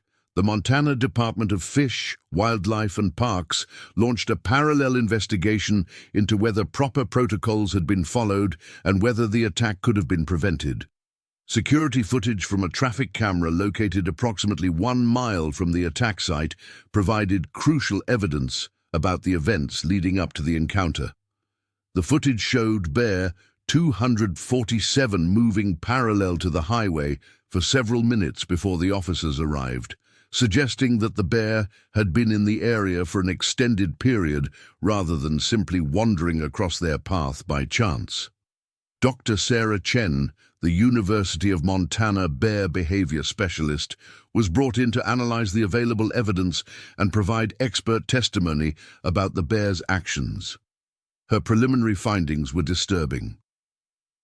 Based on the physical evidence and the behavioral patterns documented in this case, Bear 247 displayed sophisticated predatory behavior that suggests previous human contact. This was not a defensive attack by a surprised or cornered bear, but rather a calculated predatory assault by an animal that had learned to view humans as prey. The implications of Dr. Chen's analysis were staggering. If her assessment was correct, Bear 247 represented a new type of threat, a grizzly bear that had crossed the line from opportunistic scavenger to active human predator. Such bears were extremely rare, but represented one of the most dangerous wildlife situations possible. The bear would need to be located and destroyed before he could attack again. The community response to Chris's death was immediate and overwhelming. The Flathead County Sheriff's Department was inundated with offers of assistance from law enforcement agencies across Montana and the surrounding states. The Montana State Police assigned additional patrols to the area, while the U.S. Fish and Wildlife Service provided specialized tracking equipment and personnel. A memorial fund was established for Chris's family, and within 48 hours of his death, over $50,000 had been donated by community members who wanted to help in some way. Local businesses posted signs expressing their condolences, and flowers began appearing at the sheriff's department as people struggled to process the sudden loss of a young man who had dedicated his life to protecting others. Robert Lane's recovery would prove to be far more complicated than anyone initially realized. While he had suffered no physical injuries during the attack, the psychological trauma of watching his partner die in such a violent manner began to manifest within days of the incident. He experienced severe nightmares that left him afraid to sleep, and he found himself unable to concentrate on even the simplest tasks. The sound of sirens, which had once been simply part of his work environment, now triggered panic attacks that left him gasping for breath. Dr. Amanda Foster, a trauma psychologist who specialized in treating first responders, was brought in to work with Robert. Her initial assessment revealed all the classic symptoms of severe post-traumatic stress disorder, complicated by what psychologists call survivor guilt, the irrational but overwhelming feeling that he should have been able to prevent Chris's death. Robert is experiencing a textbook case of PTSD with complicated grief, Dr. Foster explained to Robert's wife Sarah during a family counseling session. The suddenness and violence of the attack, combined with his close personal relationship with Deputy Owens, has created a perfect storm of psychological trauma. Recovery is going to be a long process that will require extensive therapy and probably medication. Sarah Lane had been Robert's anchor throughout his law enforcement career, and she was determined to help him through this crisis. But the man who came home from work each night was not the same person she had married 32 years earlier. Robert jumped at unexpected sounds, avoided going outdoors whenever possible, and spent hours staring out their living room window as if expecting danger to emerge from the forest that bordered their property. The search for Bear 247 continued for weeks, with teams of trackers and wildlife specialists combing thousands of acres of wilderness. Trail cameras were placed throughout the region, and Fish, Wildlife and Parks issued a standing shoot-on-sight order for any bear matching 247's description. But the massive grizzly seemed to have vanished into the vast expanse of the Bob Marshall wilderness, leaving behind only the memory of his devastating attack. 3 weeks after Chris's death, Bear 247 struck again. The second attack occurred at a remote camping area approximately 25 miles south of the original incident. 2 college students from the University of Montana, Jessica Hamilton and David Rodriguez, had been camping in the area as part of a wildlife biology field study when 247 found their campsite. The attack happened in the pre-dawn hours, and both students were killed before they could even attempt to defend themselves. The pattern of the second attack was remarkably similar to the first. Bear 247 had stalked his victims for an extended period before launching his assault, and the evidence suggested that he had been watching the campsite for possibly several hours before attacking. The bear's predatory behavior had escalated, confirming Dr. Chen's assessment that 247 had become an active human predator. The discovery of the 2 additional victims sent the community into a state of near panic. Schools were closed as a precautionary measure, and many residents began carrying firearms whenever they left their homes. The Montana governor declared a state of emergency for Flathead County and authorized the deployment of National Guard units to assist in the search for the killer bear. Robert learned of the second attack while attending his weekly therapy session with Dr. Foster. The news hit him like a physical blow, bringing back all the memories of Chris's death with renewed intensity. "I could have stopped this," he told Dr. Foster, tears streaming down his face. "If I had been a better shot, if I had reacted faster, Chris would still be alive and those kids would still be alive." Dr. Foster worked patiently to help Robert understand that he was not responsible for the bear's actions or the subsequent attacks. But the guilt and self-blame that are common in trauma survivors were proving particularly difficult to overcome in Robert's case.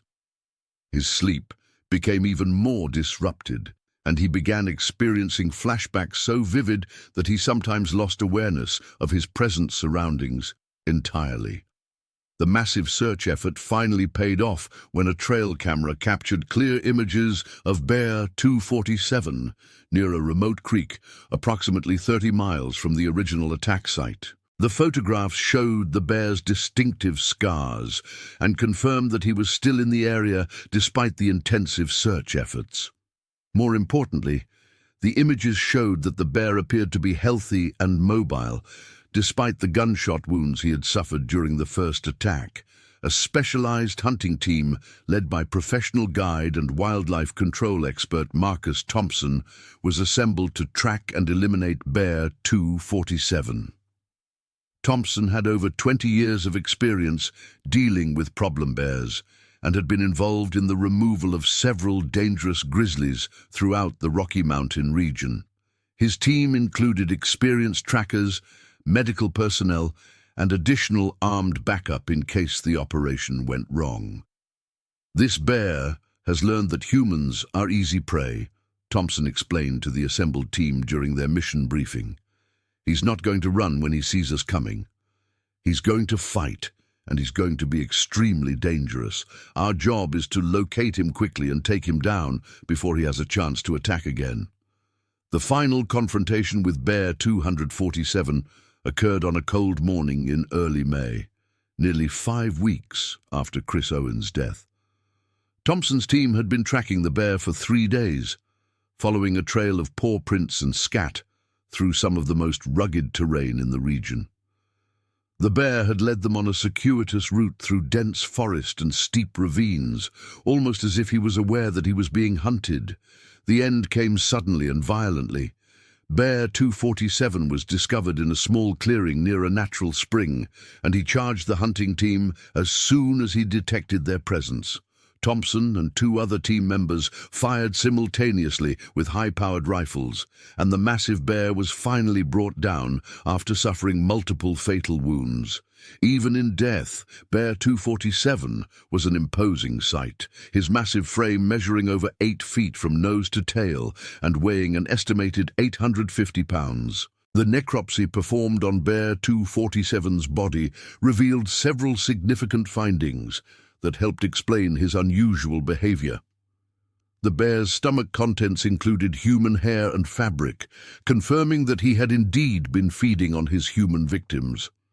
More disturbingly, examination of his brain tissue revealed abnormalities consistent with chronic traumatic encephalopathy, a condition that can result from repeated head injuries and that may have contributed to his aggressive behavior toward humans.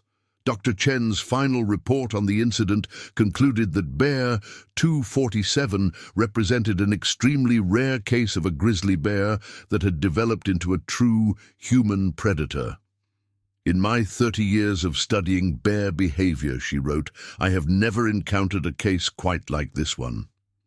Bear 247's behavior patterns were consistent with those of a serial predator that had learned to actively hunt humans as prey. This type of behavior is so unusual that it may represent a new category of human-bear conflict that we need to study further. The death of Bear 247 brought some measure of closure to the families of his victims, but the healing process was far from over. Chris Owens was buried with full honors in a ceremony attended by hundreds of law enforcement officers from across the region. His girlfriend Jennifer had chosen to speak at the service, and her words captured the sense of loss that pervaded the entire community. "Chris always said that being a police officer wasn't just a job, it was a calling," Jennifer said, her voice breaking with emotion. "He believed that he was put on this earth to protect people who couldn't protect themselves. Even though he's gone, I know that his spirit lives on in every officer who puts on a badge and goes out to serve their community." Robert attended the funeral, but found himself unable to speak during the service. The sight of Chris's flag-draped casket was too much for him to bear, and Sarah had to help him leave the church before the ceremony was complete. His grief was compounded by the knowledge that he would never again be able to work as a law enforcement officer. The psychological trauma of the bear attack had effectively ended a career that had defined his identity for over 2 decades. The legal aftermath of the incident was complex and far-reaching. While no criminal charges were filed in connection with the bear attack itself, several civil lawsuits were initiated by the families of the victims. The Owens family filed a wrongful death claim against Flathead County, arguing that inadequate training and equipment had contributed to Chris's death. Similar suits were filed on behalf of the 2 college students who had been killed in the second attack. The Montana Department of Fish, Wildlife and Parks also faced intense scrutiny over their handling of bear management in the region. Critics argued that the department had failed to adequately monitor and control the bear population, allowing a dangerous predator to remain at large until he had claimed multiple victims.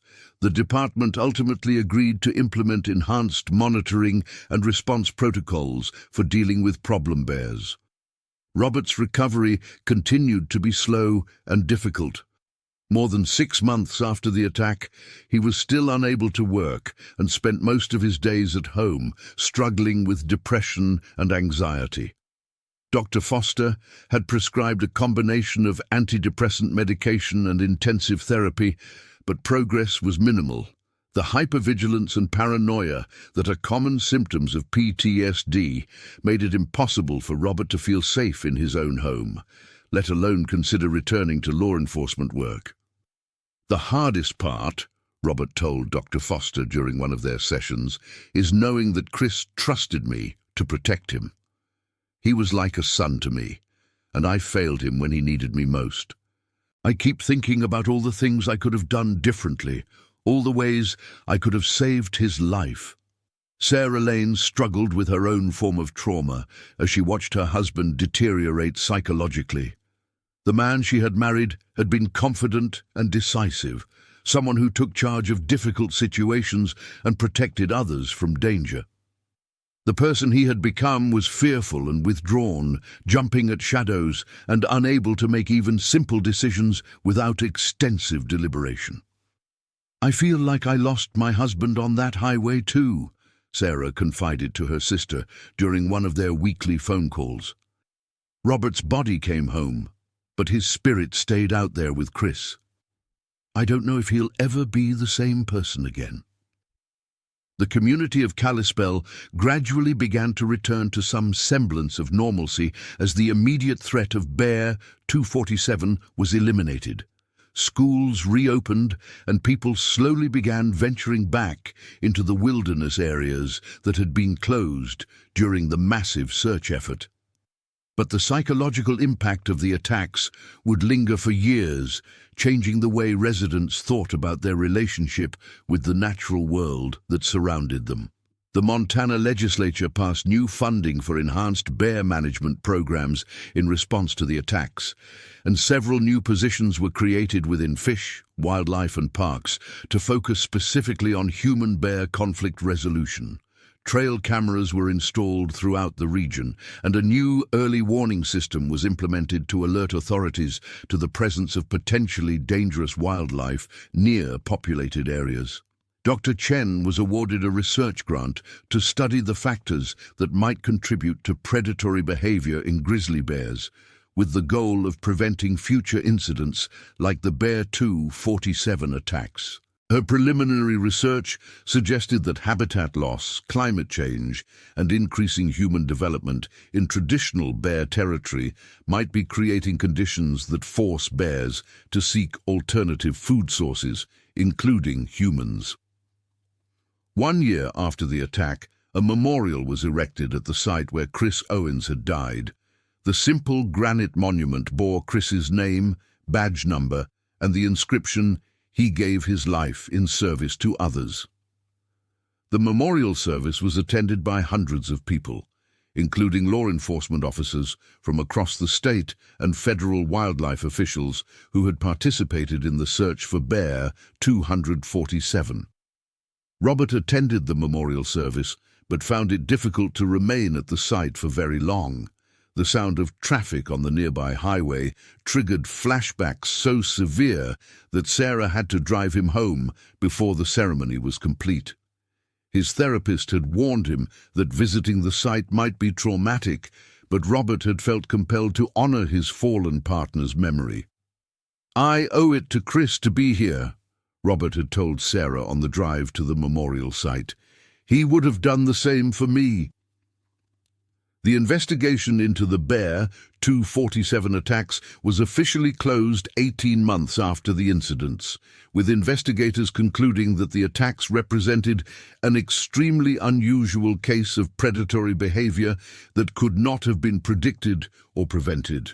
The final report noted that all involved personnel had followed established protocols and that no evidence of negligence or misconduct had been found. However, the report also included several recommendations for changes to wildlife management practices and law enforcement protocols. These included enhanced training for officers working in areas with high bear populations, improved communication between fish, wildlife and parks, and local law enforcement agencies, and the development of new early warning systems to detect and track potentially dangerous wildlife. Robert Lane officially retired from law enforcement 3 years after the attack, accepting a disability pension that would allow him and Sarah to maintain their standard of living. His final day at the Sheriff's Department was marked by a small ceremony attended by his colleagues and friends, though Robert found it difficult to speak about his career or his experiences. Sheriff Patricia Martinez, who had been elected to replace the retiring sheriff who had hired Robert decades earlier, presented Robert with a commendation for his years of service and his courage during the Bear attack. "Robert Lane represents the best of what law enforcement should be," Sheriff Martinez said during the ceremony. "His dedication to protecting others, even in the face of unimaginable danger, is an inspiration to all of us who wear the badge." In her private moments, Sarah Lane often wondered what their life would have been like if Robert had called in sick that morning, or if they had been assigned to patrol a different section of highway. The randomness of the attack was perhaps the most difficult aspect to accept, the idea that their entire future had been changed by a series of coincidences that had placed them in the path of a predator. Dr. Foster continued to work with Robert on a weekly basis, helping him to process the trauma and develop coping strategies for managing his PTSD symptoms. Progress was slow but measurable, and Robert gradually began to show signs of improvement. He started taking short walks around their neighborhood, something he had been unable to do for months after the attack. "Healing from this kind of trauma isn't a linear process," Dr. Foster explained to Sarah during one of their family counseling sessions. "There will be good days and bad days, steps forward and steps backward. The important thing is that Robert is beginning to engage with the world again, even if it's in small ways." 5 years after the attack, Robert and Sarah moved to a small house in Missoula, hoping that a change of scenery might help Robert continue his recovery. The new location was in a more urban area, with fewer reminders of the wilderness where the attack had occurred. Robert found that he felt safer in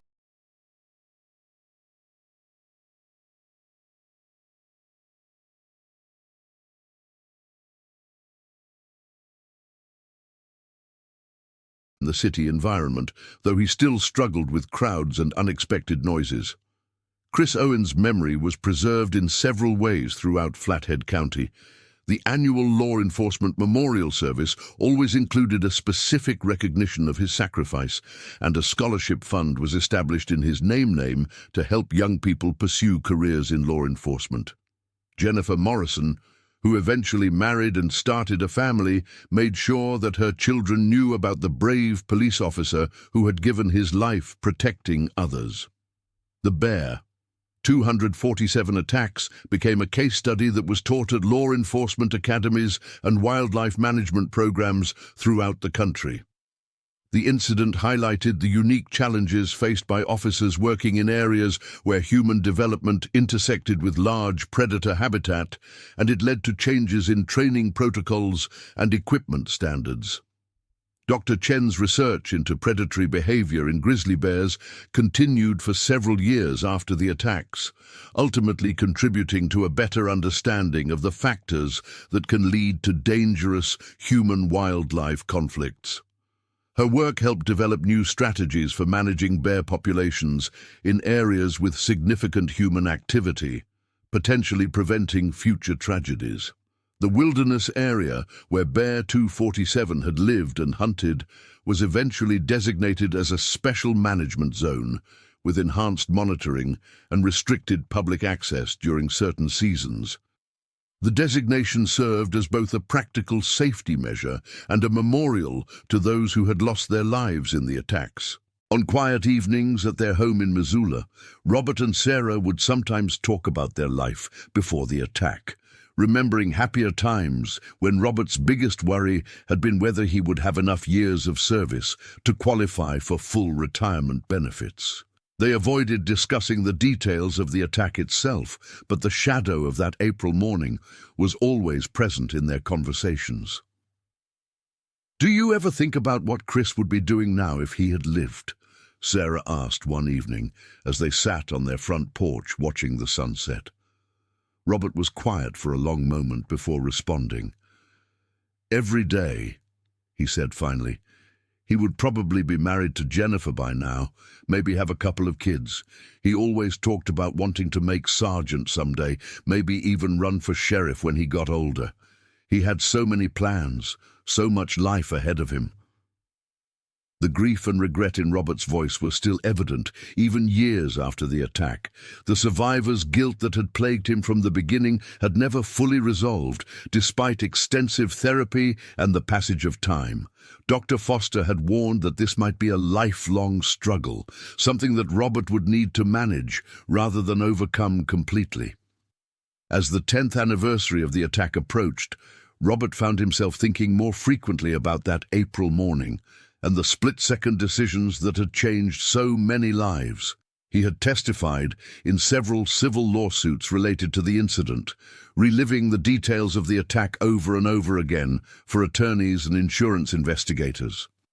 Each retelling was traumatic, but Robert felt obligated to ensure that Chris's story was told accurately and completely. The final legal resolution of the Bear 247 case came nearly 8 years after the attacks, when the last of the civil lawsuits was settled out of court. The financial settlements provided some measure of security for the families of the victims, but no amount of money could truly compensate for the lives that had been lost or the trauma that continued to affect the survivors. In the end, the story of Bear 247 and the tragic events of April 1st, 2025, served as a sobering reminder of the unpredictable dangers that exist at the intersection of human civilization and the natural world. The attack had been unprecedented in its violence and premeditation, representing a type of wildlife conflict that few experts had imagined possible. Robert Lane continued his recovery journey, supported by Sarah's unwavering love and the professional guidance of Dr. Foster. He never returned to law enforcement, but he eventually found purpose in speaking to other first responders about trauma recovery and the importance of mental health resources. His message was simple but powerful. Surviving a traumatic event was only the beginning of a much longer journey toward healing.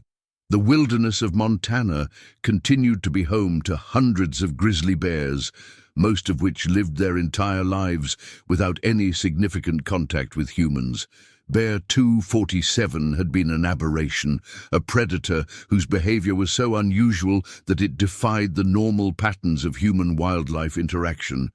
But his legacy lived on in the changed protocols and enhanced awareness that his attacks had made necessary. On quiet nights, when the wind was still and the moonlight filtered through the trees around their Missoula home, Robert would sometimes hear sounds that reminded him of that terrible morning, a branch breaking in the forest, the distant howl of a coyote, the rumble of a truck engine on the highway. Each sound would trigger a brief moment of panic, a flood of adrenaline that transported him back to the moment when everything changed. But Robert had learned to manage these flashbacks, to ground himself in the present moment and remember that he was safe. Dr. Foster had taught him breathing techniques and mindfulness practices that helped him maintain his emotional equilibrium even when the memories threatened to overwhelm him. "The trauma will always be part of your story," Dr. Foster had told him during one of their sessions, "but it doesn't have to be the end of your story. You survived something that would have destroyed many people, and that survival means something. It means you have more to contribute, more life to live." As Robert sat on his porch in the gathering twilight, watching the lights of Missoula twinkle in the distance, he thought about Chris Owens and the life his young partner would never have. The grief was still there, would always be there, but it was accompanied now by something else: gratitude for the time they had shared together, pride in Chris's dedication to serving others, and a determination to honor his memory by living as fully as possible despite the trauma. The story of Bear 247 and the tragic events of that April morning had become part of Montana folklore, a cautionary tale told around campfires and in hunting lodges throughout the state.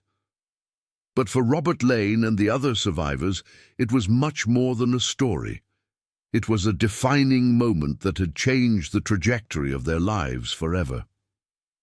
In the years that followed, Robert would sometimes receive letters from young law enforcement officers who had heard about the attack and wanted to express their admiration for his courage and survival.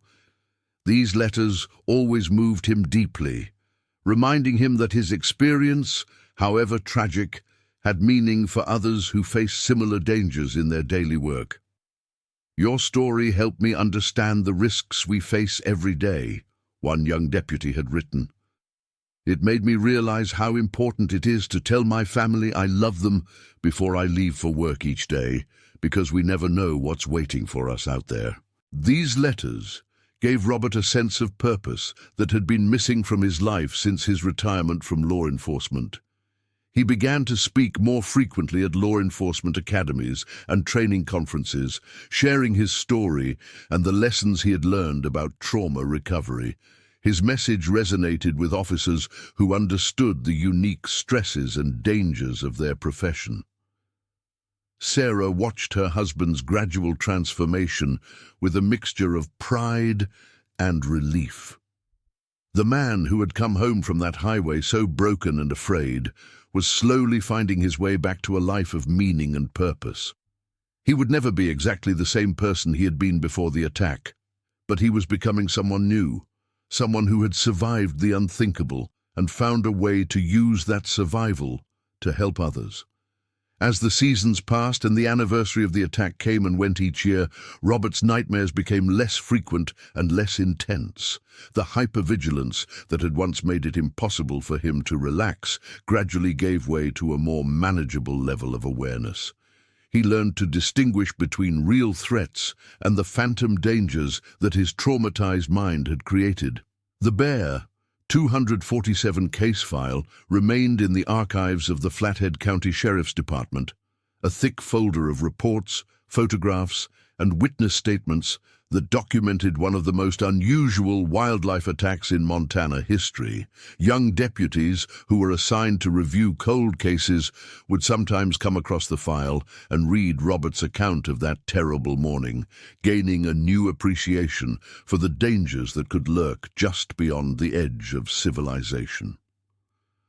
Dr. Chen's research into predatory behavior in grizzly bears had yielded important insights into the factors that could lead to dangerous human-wildlife conflicts. Her work had contributed to new management strategies that were being implemented throughout bear habitat in North America, potentially preventing future tragedies like the Bear 247 attacks.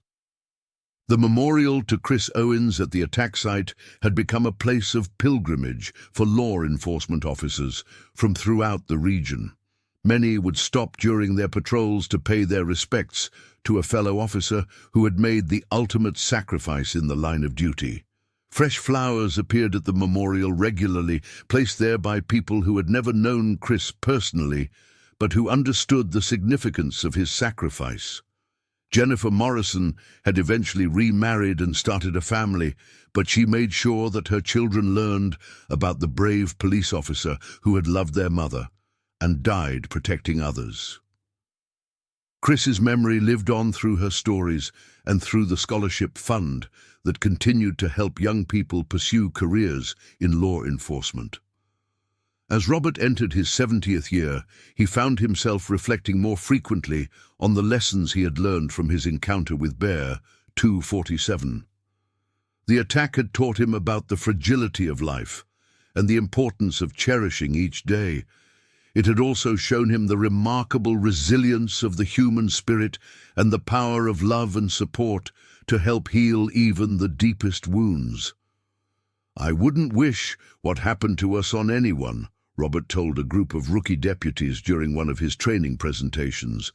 "But I've learned that we can survive things we never imagined possible, and that survival itself can be a form of service. Every day I wake up is another day I can honor Chris's memory and maybe help someone else who's facing their own dark valley." The wilderness of northwestern Montana remained largely unchanged, its vast forests and towering peaks indifferent to the human dramas that had played out within its borders. Bears continued to roam the backcountry, following the ancient rhythms of their species, while humans continued to venture into their domain in search of recreation, livelihood, and connection with the natural world. The balance between these two worlds, human civilization and wild nature, would always be delicate and sometimes dangerous. The story of Bear 247 served as a reminder that the wilderness, for all its beauty and majesty, remained fundamentally wild and unpredictable. Those who chose to work and live at the intersection of these worlds did so with the understanding that danger was an ever-present reality. But the story was also a testament to the courage and dedication of people like Robert Lane and Chris Owens, who had chosen to put themselves at risk in order to protect others. Their willingness to face danger in service of their community represented the best of human nature, even in the face of nature's most fearsome predators. As the sun set over the mountains west of Missoula on another quiet evening, Robert Lane sat on his porch and remembered his fallen partner. The pain of that loss would never fully fade, but it had been tempered by time and transformed into something more bearable, a bittersweet mixture of grief and gratitude that honored both the dead and the living. The story of Bear 247 had become part of the larger narrative of human-wildlife conflict in the American West, a cautionary tale about the unpredictable consequences of sharing space with large predators. But for Robert, it would always be much more personal than that. It was the story of a young man's courage and sacrifice, and of the enduring bonds that tie people together even in the face of unimaginable loss. In the years to come, as new generations of law enforcement officers took up the badge and began their own journeys of service, they would learn about Chris Owens and the morning when everything changed on a lonely stretch of Highway 2. His story would serve as both inspiration and warning, reminding them of the nobility of their calling and the very real dangers they faced in pursuing it. And in a small house in Missoula, Robert Lane would continue his own journey of healing and service, carrying with him the memory of a brave young deputy and the lessons learned from an encounter with one of nature's most fearsome predators. The bear was gone, but the story lived on, a testament to courage, sacrifice, and the indomitable strength of the human spirit in the face of the wild.